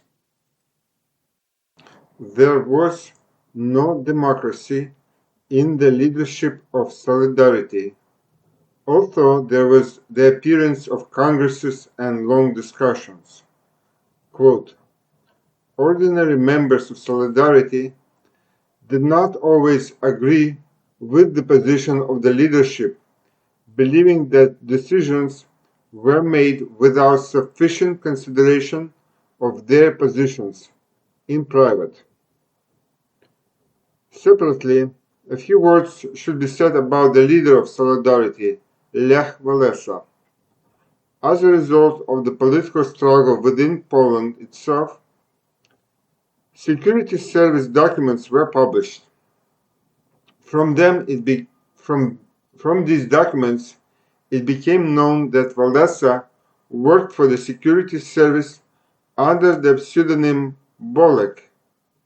For example, we see this in Euronews. He carried out the decisions that the security service dictated to him. In exchange, he received the 1983 Nobel Prize, a luxury apartment, at a time when real labor activists were being evicted from their apartments, and then became president of Poland in 1990. There were rumors about this before. For example, Karol Modzelewski, in a book published in 2013, wrote, quote, the hypothesis that Walesa allegedly led Solidarity at the instigation of the security service is, without a doubt, the most incredible nonsense in the politically engaged historiography of our time.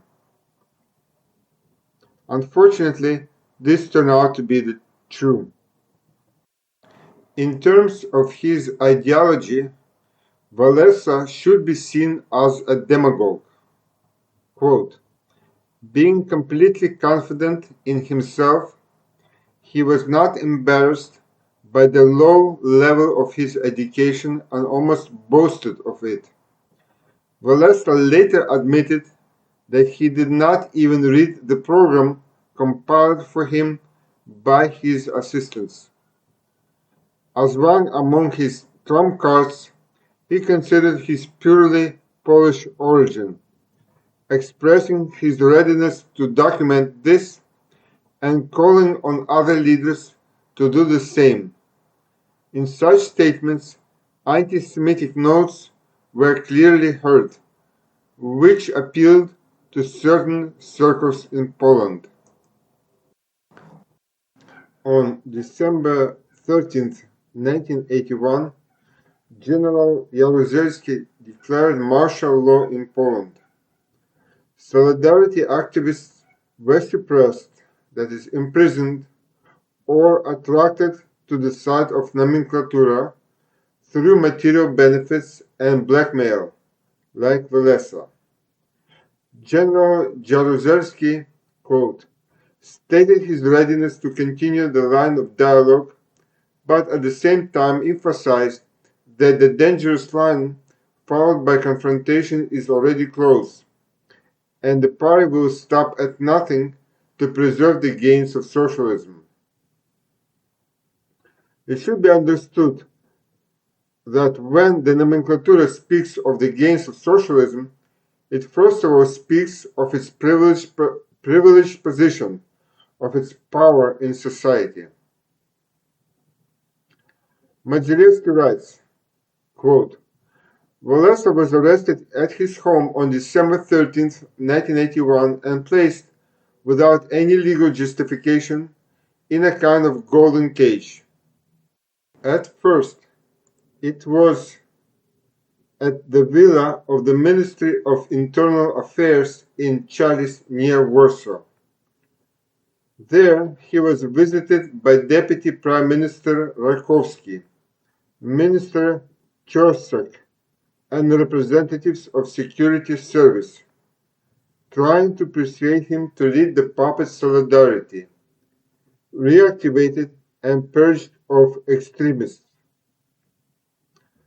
This was the so-called Renaissance operation, planned apparently in the Ministry of Internal Affairs, which indicates a characteristic code name, and was very dangerous for us. Actually, this operation was successful because Walesa has been collaborating with the security service since 1970. Poland in the 20th century writes, quote, Walesa's authority grew even more after he was awarded the Nobel Peace Prize in 1983. Using his influence and striving to achieve agreement with the authorities, Walesa called on the United States and Western European countries to abandon the sanctions against Poland imposed after December 13, 1981, and had a very painful impact on the Polish national economy, which during the reign of Gierek significantly moved closer to the world economy. As a result of repression by the bureaucracy, the genuine solidarity movement was destroyed. Only a semblance remained, led by Walesa and some other members of the leadership. Majewski writes, the first solidarity was strangled and did not come back to life. It is here that the answer to the question that Lionel Jospin and Emilio Gabala asked me is contained. How could solidarity allow the Baltzerovich plan to be implemented? It did not resist because it no longer existed. Section 14. Transformation of Neo-Stalinism into the regime of restoration of capitalism. Part of the nomenclatura was interested in the reforms, that is, the course towards the restoration of capitalism. Poland in the 20th century writes, Prime Minister Rakowski proposed a number of those liberal changes in the economic sphere. The introduction of free circulation of foreign currency, permission to lease state property, the creation of commercial banks, etc. All this was supposed to create interest in reforms from outside nomenclatura, which of course was primarily able to take advantage of the results of economic liberalization. Majewski writes, back in the summer of 1981, our uncensored magazines angrily rejected the accusation that we were anti-socialist, and this was not hypocrisy. The editors of our press argued that the anti-socialist force is precisely the apparatus of the ruling party, because It is they who oppose the working class. We should be clear that it is the members of the nomenclatura who were interested in transformation towards capitalism. In the article Privatization in Poland, we read, by 1986, these management bureaucrats were arranging privatization which would leave them owners of the state enterprises they had controlled. One method for achieving this privatization was to merge the state enterprise with a private enterprise and undervalue the state assets in the merger. The private enterprises involved in the merger were typically created and controlled by the managers of the state enterprises. End of quote. In the article New Old Rulers of Poland, we read, privatization is producing not liberal capitalism, but the blatant appropriation of collective property by the former Stalinist nomenclatura. Those we in Poland call them.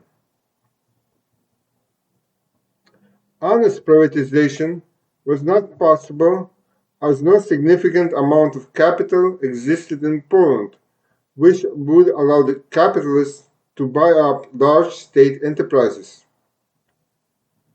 In the same article quoted above, we read, quote, capitalism is not taking off in Poland in part because, like other Eastern European countries, the Polish economy is lacking capital. The level of foreign investment is very low and not yet significant on a national scale. In 75% of existing joint ventures, the foreign capital is higher than 50%. End of quote.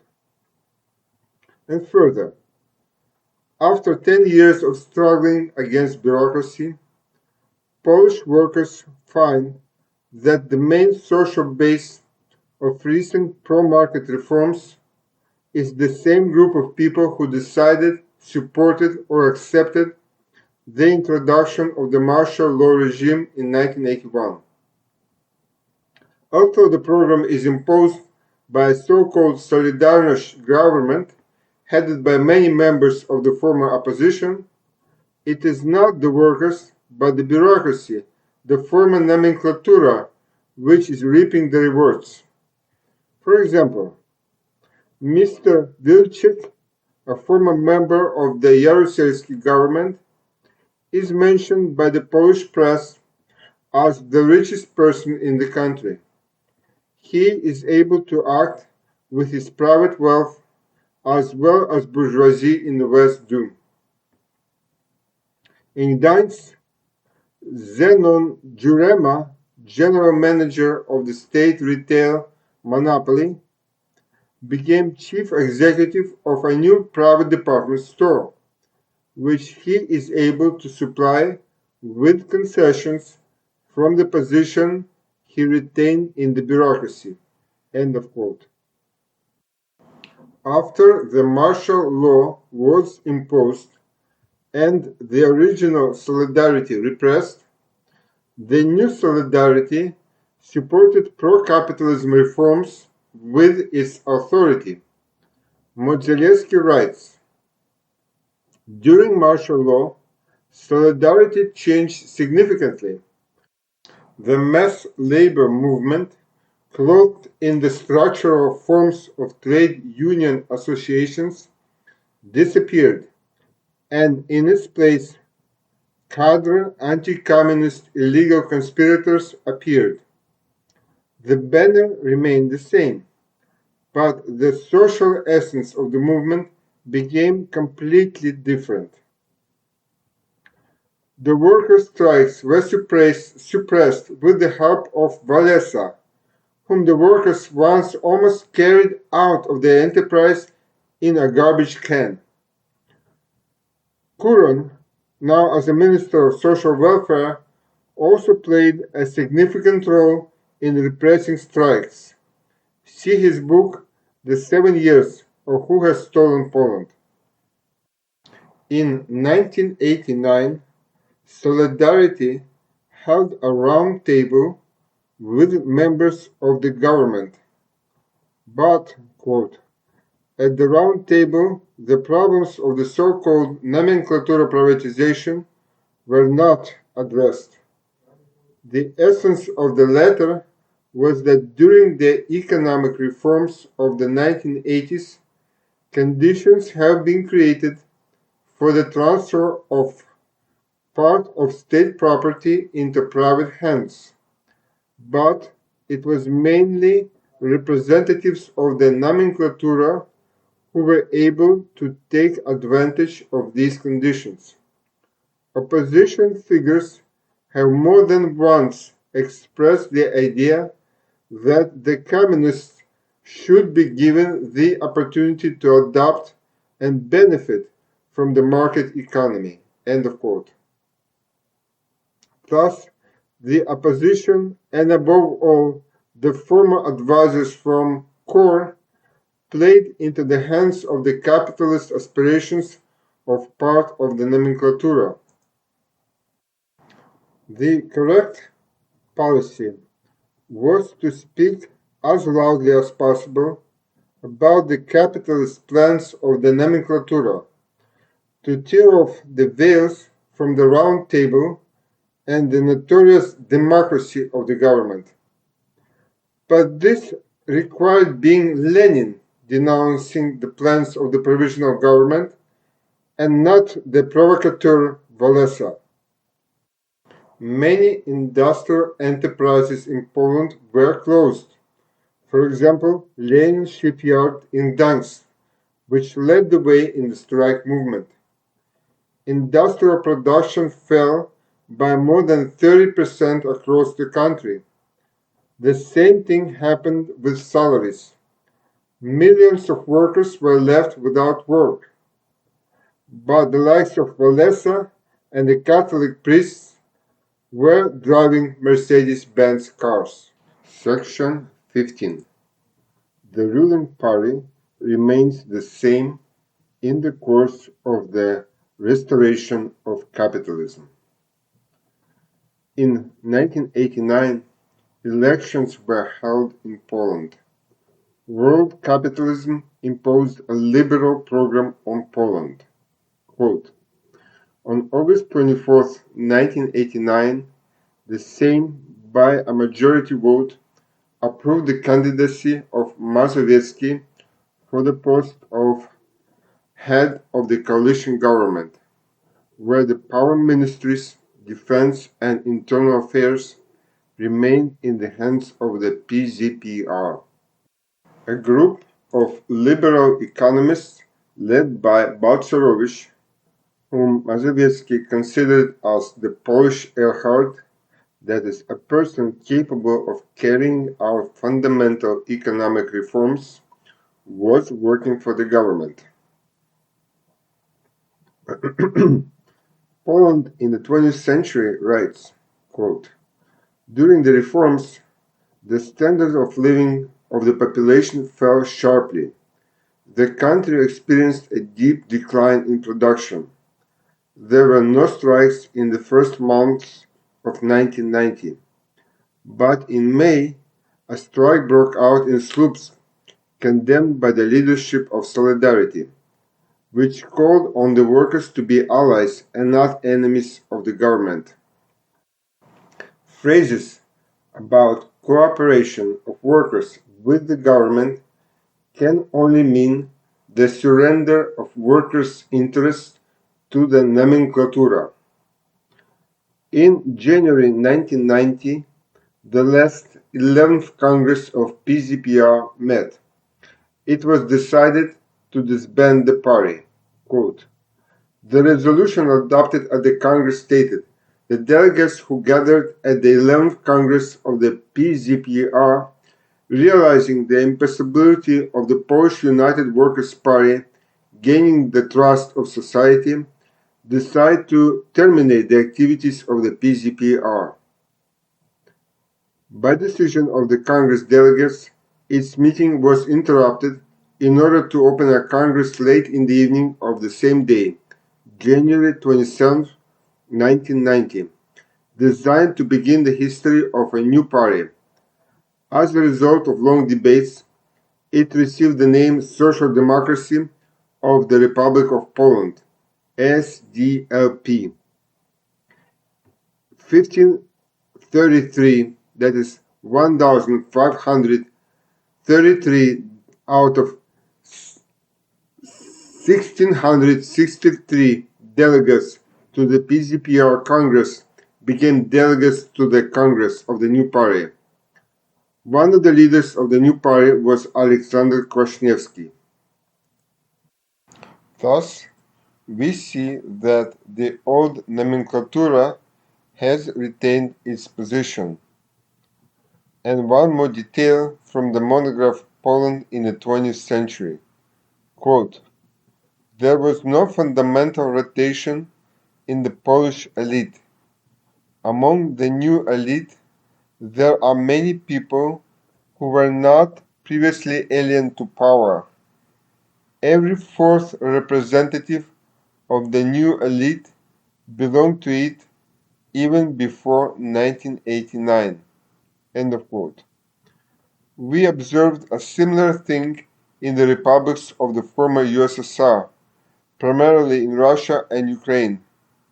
Thus, if we remain Marxist on the question of the theory of the state, we must consider that these states did not fundamentally change during the so-called reforms of the restoration of capitalism. From what is said, it follows that if the nature of these states remained the same and they entered the NATO bloc, then in this bloc itself there are two types of states with antagonistic social systems.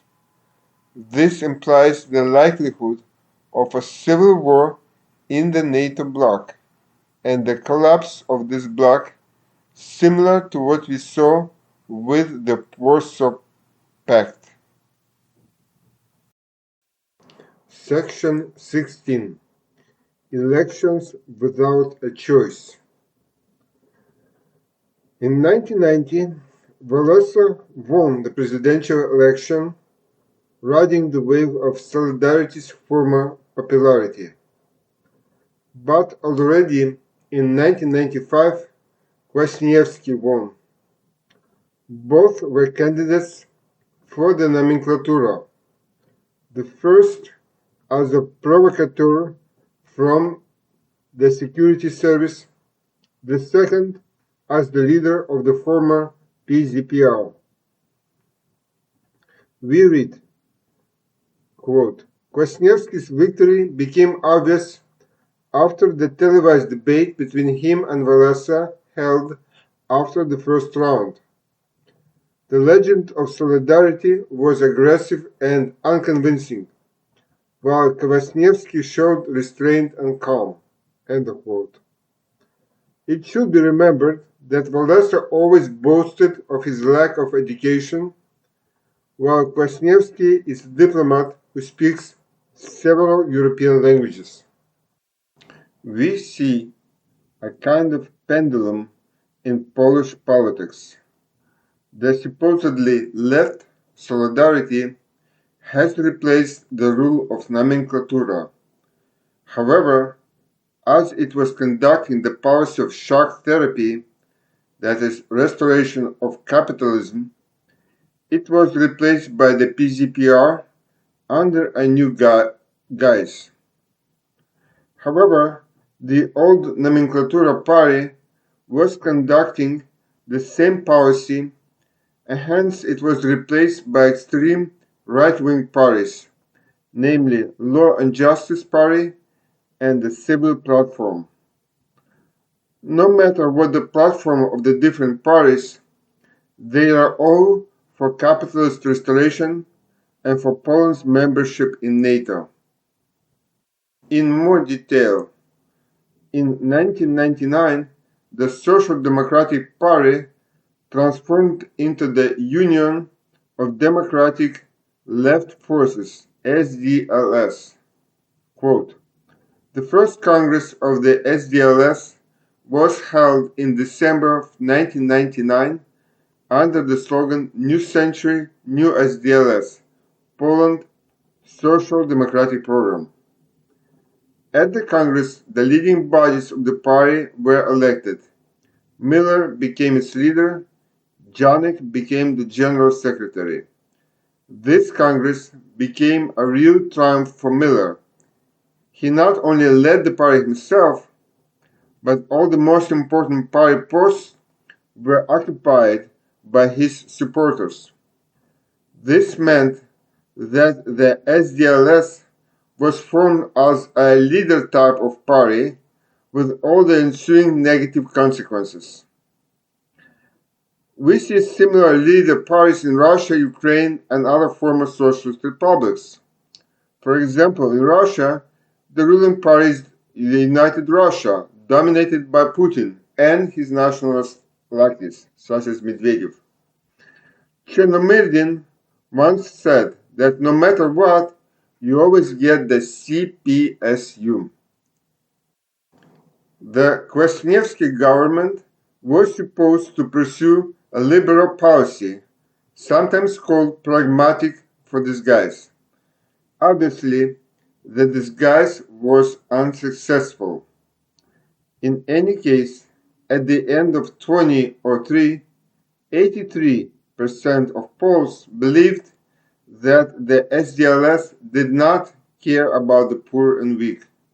72% believed that the left does not hear the voice of society, does not help business going through difficult times, does not make it easier for young people from poor families to start. 63% of respondents considered the Social Democratic Party a party of dishonest people. In other words, swindlers and bandits. On a wave of anger towards the left, who actually betrayed their platform, the right came to power in Poland. These are primarily the Law and Justice Party, led by the Kaczynski brothers, and the Civic Platform, led by Donald Tusk. Law and Justice Party is spreading demagoguery that those who became rich in the wake of privatization in 1990s did it dishonestly, while the rest of the rich are okay, they did it honestly. Law and Justice Party and the Civil Platform differ slightly from each other in terms of international politics. Quote, Kaczynski was a great enthusiast for the American military presence in Poland, while Tusk showed some restraint on this issue. However, even under Kaczynski, Poland's relations with the West were far from cloudless. Before the Russian invasion of Ukraine in 2022, Poland was portrayed as almost a devil with horns by the Western press. Section 17. Strategy of imperialism in its struggle with neo-Stalinism. The strategic plan of the West is to use the former Warsaw Pact countries against Russia. The monograph Poland in the 20th Century writes, quote, Poland's desire to play the role of a regional leader is also manifested in its relations with the states formed after the collapse of the USSR. Donald Tusk is a supporter of the idea of the Western Partnership, aimed at deepening cooperation between the European Union and its eastern neighbors, with the exception of Russia and Belarus. Warsaw intends to help Ukraine, Moldova, Georgia, Azerbaijan, and Armenia. The idea of the Poles is supported by such Western countries as Sweden, Great Britain, Denmark, Germany. Thus, the West seeks to split Ukraine, Moldova, Georgia, Azerbaijan, Armenia, and Poland from Russia and Belarus. This is to be followed by a military invasion into Russia and Belarus. Poland supports actions directed against Russia. For example, quote, at the end of 2004, Polish-Russian relations deteriorated sharply due Alexander Kwasniewski's open support for Viktor Yushchenko in the elections in Ukraine. In the war that began in 2022 between Ukraine and Russia, Poland became the main hub through which weapons from NATO countries flow to Ukraine. Polish mercenaries and instructors are fighting against Russia on the territory of Ukraine. They hope to conquer the western lands of Ukraine for Poland. But this means war between Poland and Ukraine. The question of the eastern borders of Poland thus becomes open. But this also means the question of the western borders of Poland, that is, those territories that Stalin gave to Poland at the end of the Second World War. The war in Ukraine could become a prologue to Germany's war against Poland. Today we see how Polish workers are blocking the border with Ukraine. Tomorrow we may see German workers blocking the border with Poland for the same reasons. Part 2. Conclusions. 1. Conclusions in regard to Neo-Stalinism. A. Interdependence of the Polish and Russian revolutions. Isaac Deutscher makes the following generalization. If the history of the Polish Communist Party and Poland in general proves anything, it proves how inviolable the connection between the Polish and Russian revolutions is. This has been proven in both a negative and a positive sense. It is no coincidence that the Polish military is helping Ukraine to fight against Russia. In 1936-38, Stalin shot or exiled to Siberia more than 100,000 Polish communists. In 1940, in Katyn, Stalin shot thousands of Polish officers who had surrendered to the Red Army after its invasion in 1939. In both cases, the most conscientious representatives of the Polish people died. This was worse than the killings of Rosa Luxemburg and Karl Liebknecht at the hands of the German proto-fascists in 1919. Only those Stalinists who were in Polish prisons survived, such as Beirut and Gomulka. The lesson that follows from this is that Russia, with its attack on February 24, 2022, turned Ukraine from its closest ally into its sworn enemy for many decades, if not centuries, to come. In the future, we will see how Ukrainians will go to fight against Russia, just as the Poles do today. The main enemy in Russia is its own neo-Stalinist leadership, aimed at the restoration of both capitalism and the USSR. Nothing good can come from these contradictory intentions. B. Conclusions in relationship to communist parties. The dissolution of the Comintern in 1943 and the subsequent disorganization of the communist parties as the ruling parties in the Warsaw Pact countries should be seen as a positive development, since these neo-Stalinist parties were mainly aimed at career advancement for the nomenklatura. They discredited and suppressed the communist movement. In a real communist party, the relations of members within the party must be communist and not just the name and program. C. Political life in neo-Stalinist countries. The neo-Stalinist regime is characterized by one-leader parties, formal discussion of problems, and behind-the-scenes method of decision-making.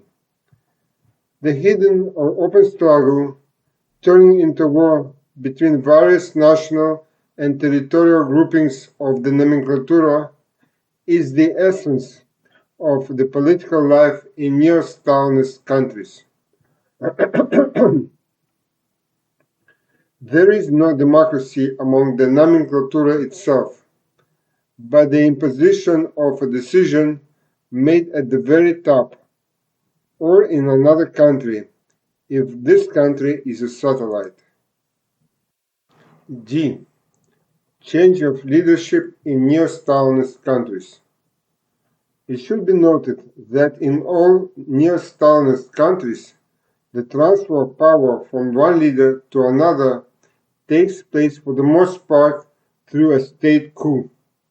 This was the case in Russia in 2000 when Putin came to power, and this was the case in Ukraine in 2014 as Poroshenko came to power, replacing Yanukovych. Perhaps they will also want to eliminate Zelensky, whose policy towards Russia became too belligerent for imperialism at the end of 2023. Against the backdrop of the war in Israel and tensions in relations between the United States and China. E. Using workers' movement and intellectuals' opposition for the purpose of restoration of capitalism. The neo-Stalinist regime actively uses the labor movement and socialist activists for its own purposes. Blackmail is often used to force activists to cooperate with the security service, after which these people are sent into the opposition camp to lead it.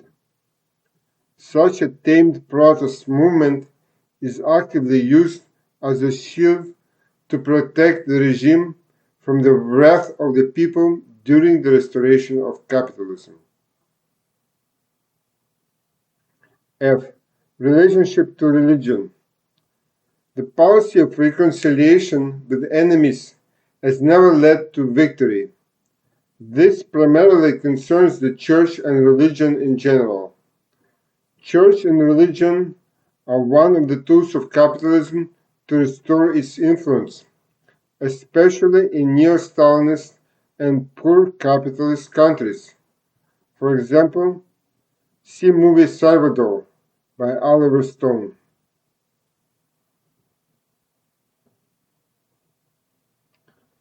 G. Stalinism is not state capitalism. The ruling nomenklatura carries out decisions made at the very top.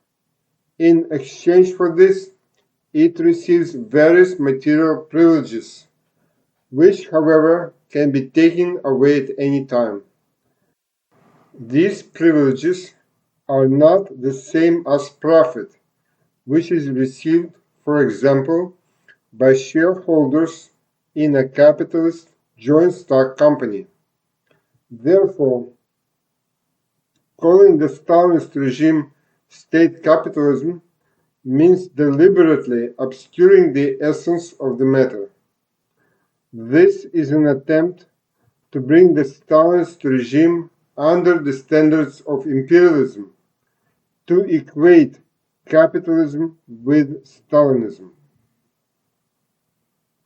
In Poland, as in Russia, Ukraine, and other neo-Stalinist countries, nomenclatura privatization was carried out, the benefits of which were received by some former members of the Communist Party, their families and relatives.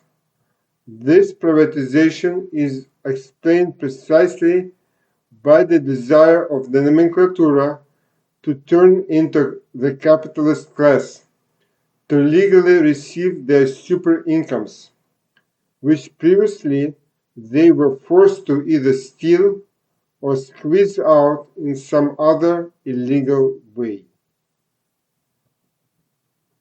H.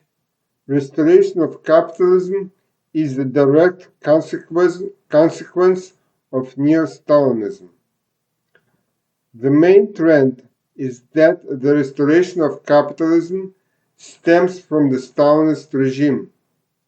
Nowhere else did another regime become a prerequisite for the restoration of capitalism. The neo-Stalinist regime is the main prerequisite for the restoration of capitalism.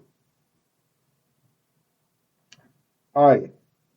A coup d'etat and military dictatorship is the path towards the restoration of capitalism.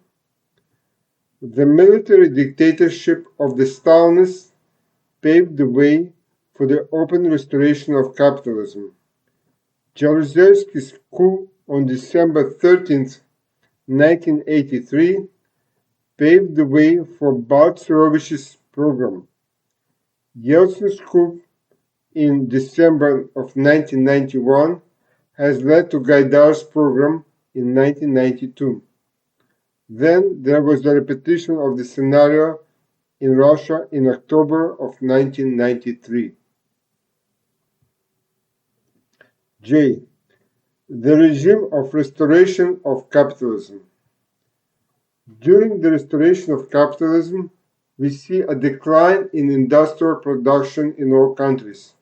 For example, we observed this trend in the former GDR, in Russia, Ukraine, Poland, etc.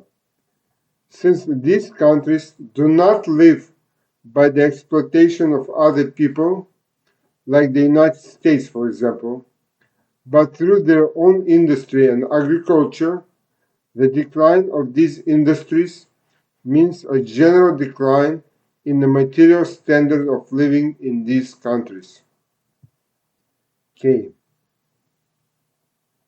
War as a wake-up call to the people. It took a war for the working class to become conscious. Slow methods of awakening, such as increasing prices, closing enterprises, cutting social guarantees and benefits, have had little effect in the neo-Stalinist regime. The war is, first of all, a consequence of the struggle of various national groups of the bureaucracy for power and property. The imperialist countries are also drawn into these wars, since their policy is to destroy the germs of socialism. For example, during the civil war in the former Yugoslavia, the imperialists sided with the former Ustasha and Muslims against the Serbs. In wars on the territory of the former USSR, they fight primarily against Russia. Today, the people of Ukraine and Russia are beginning to wake up and understand that there are the privileged ones who are not mobilized, and there are the common people who serve as the cannon fodder. In Ukraine, the common people die for the sake of the interests of the Ukrainian oligarchs and the American capital. In Russia, they die for the sake of the interests of their own nationalist nomenclatura. To die in this way is the fate of animals in a slaughterhouse, but not a fate worthy of conscientious people. 2. Conclusions in regard to imperialism. A. Parallel between crisis of imperialism and neo-Stalinism. If there is a crisis in the social production relations of Stalinism, then even more so, there is a crisis of such relations in imperialism. This is manifested in the technical lag of the United States from China and Russia, for example, in the production of supersonic missiles, in the lag in the introduction of robots in production, in the decrepit sphere of education, etc. This means that the collapse of these states is inevitable, like the collapse of Stalinism. B. The health of the leader of a country. The state of health, physical and mental, of the leader of a state is an indicator of the state of health of the entire country. For example, the health and mind of Joe Biden today is an indicator of the health of the United States today. If Trump is to win the elections in 2024, then this will be no better. C. The imminent collapse of NATO. States such as Poland and other former members of the Warsaw Pact that joined NATO in the late 1990s and early 2000s are not capitalist states, as are the United States, England, and other old NATO members. These are neo-Stalinist states. Contradictions between the old and new NATO members have already appeared in the past. In the future, such contradictions will intensify and may lead to the collapse of this defensive alliance, perhaps even to a war within it. 3. Conclusions in regard to socialism. A. A crisis of Marxism. An open letter to the party by Kuron and Maciejewski is one of the most mature attempts to criticize real socialism from the standpoint of revolutionary Marxism.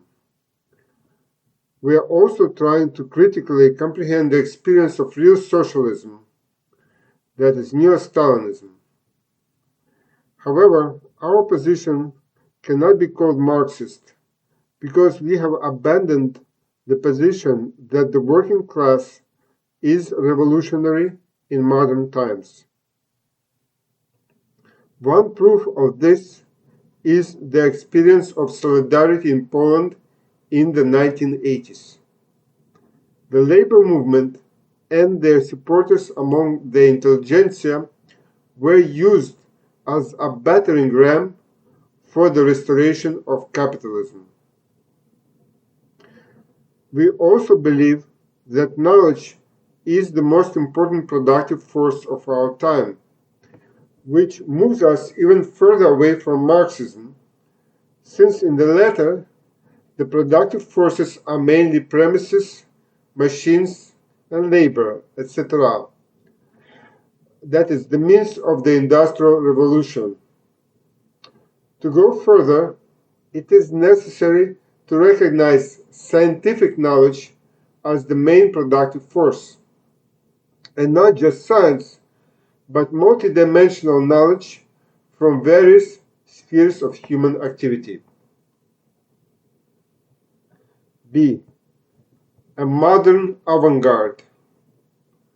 Kuran and Madzilevsky believe that the main opposing classes in Stalinist society are the working class and the central political bureaucracy. We have already explained about bureaucracy why we do not consider it as a class. But the working class today is not revolutionary either. A candidate for avant-garde can be considered to be a modern Renaissance man, that is, a multilaterally developed person. The essence of politics is power. If knowledge is power, then those who have real knowledge and not the tinsel that masks itself as knowledge behind the walls of schools also have power. C. A union of workers and intellectuals. The modern revolution will take place through the union of several classes and strata oppressed by the current government. The experience of Poland shows that it is the intelligentsia who come forward first and begin to help the workers. Andrzej Wajda made a very significant contribution to the overthrow of the PZPR government as a director of films about workers, for example, Men of Marble. D. An organization. There cannot be an independent and legal labor or leftist movement. As soon as it begins to organize, security service officers arrive and give you a choice. Either you work for us, or prison, or accidental death. Therefore, a truly revolutionary movement must be illegal from the very beginning, led by professional revolutionaries. The secret of the success of the core is the system of mutual assistance, especially assistance to the families of activists who ended up in prison. CORE helped with money, food, and lawyers. At the same time, they started a newspaper that chronicled what was happening and thus organized the people. At first, the workers were not interested in this newspaper, and it was a success among part of the intelligentsia. E. A key task for any social economic formation. The key task for any economic social system is to ensure a higher quality of labor. Today, this is only possible through the transition to a creative attitude towards one's work.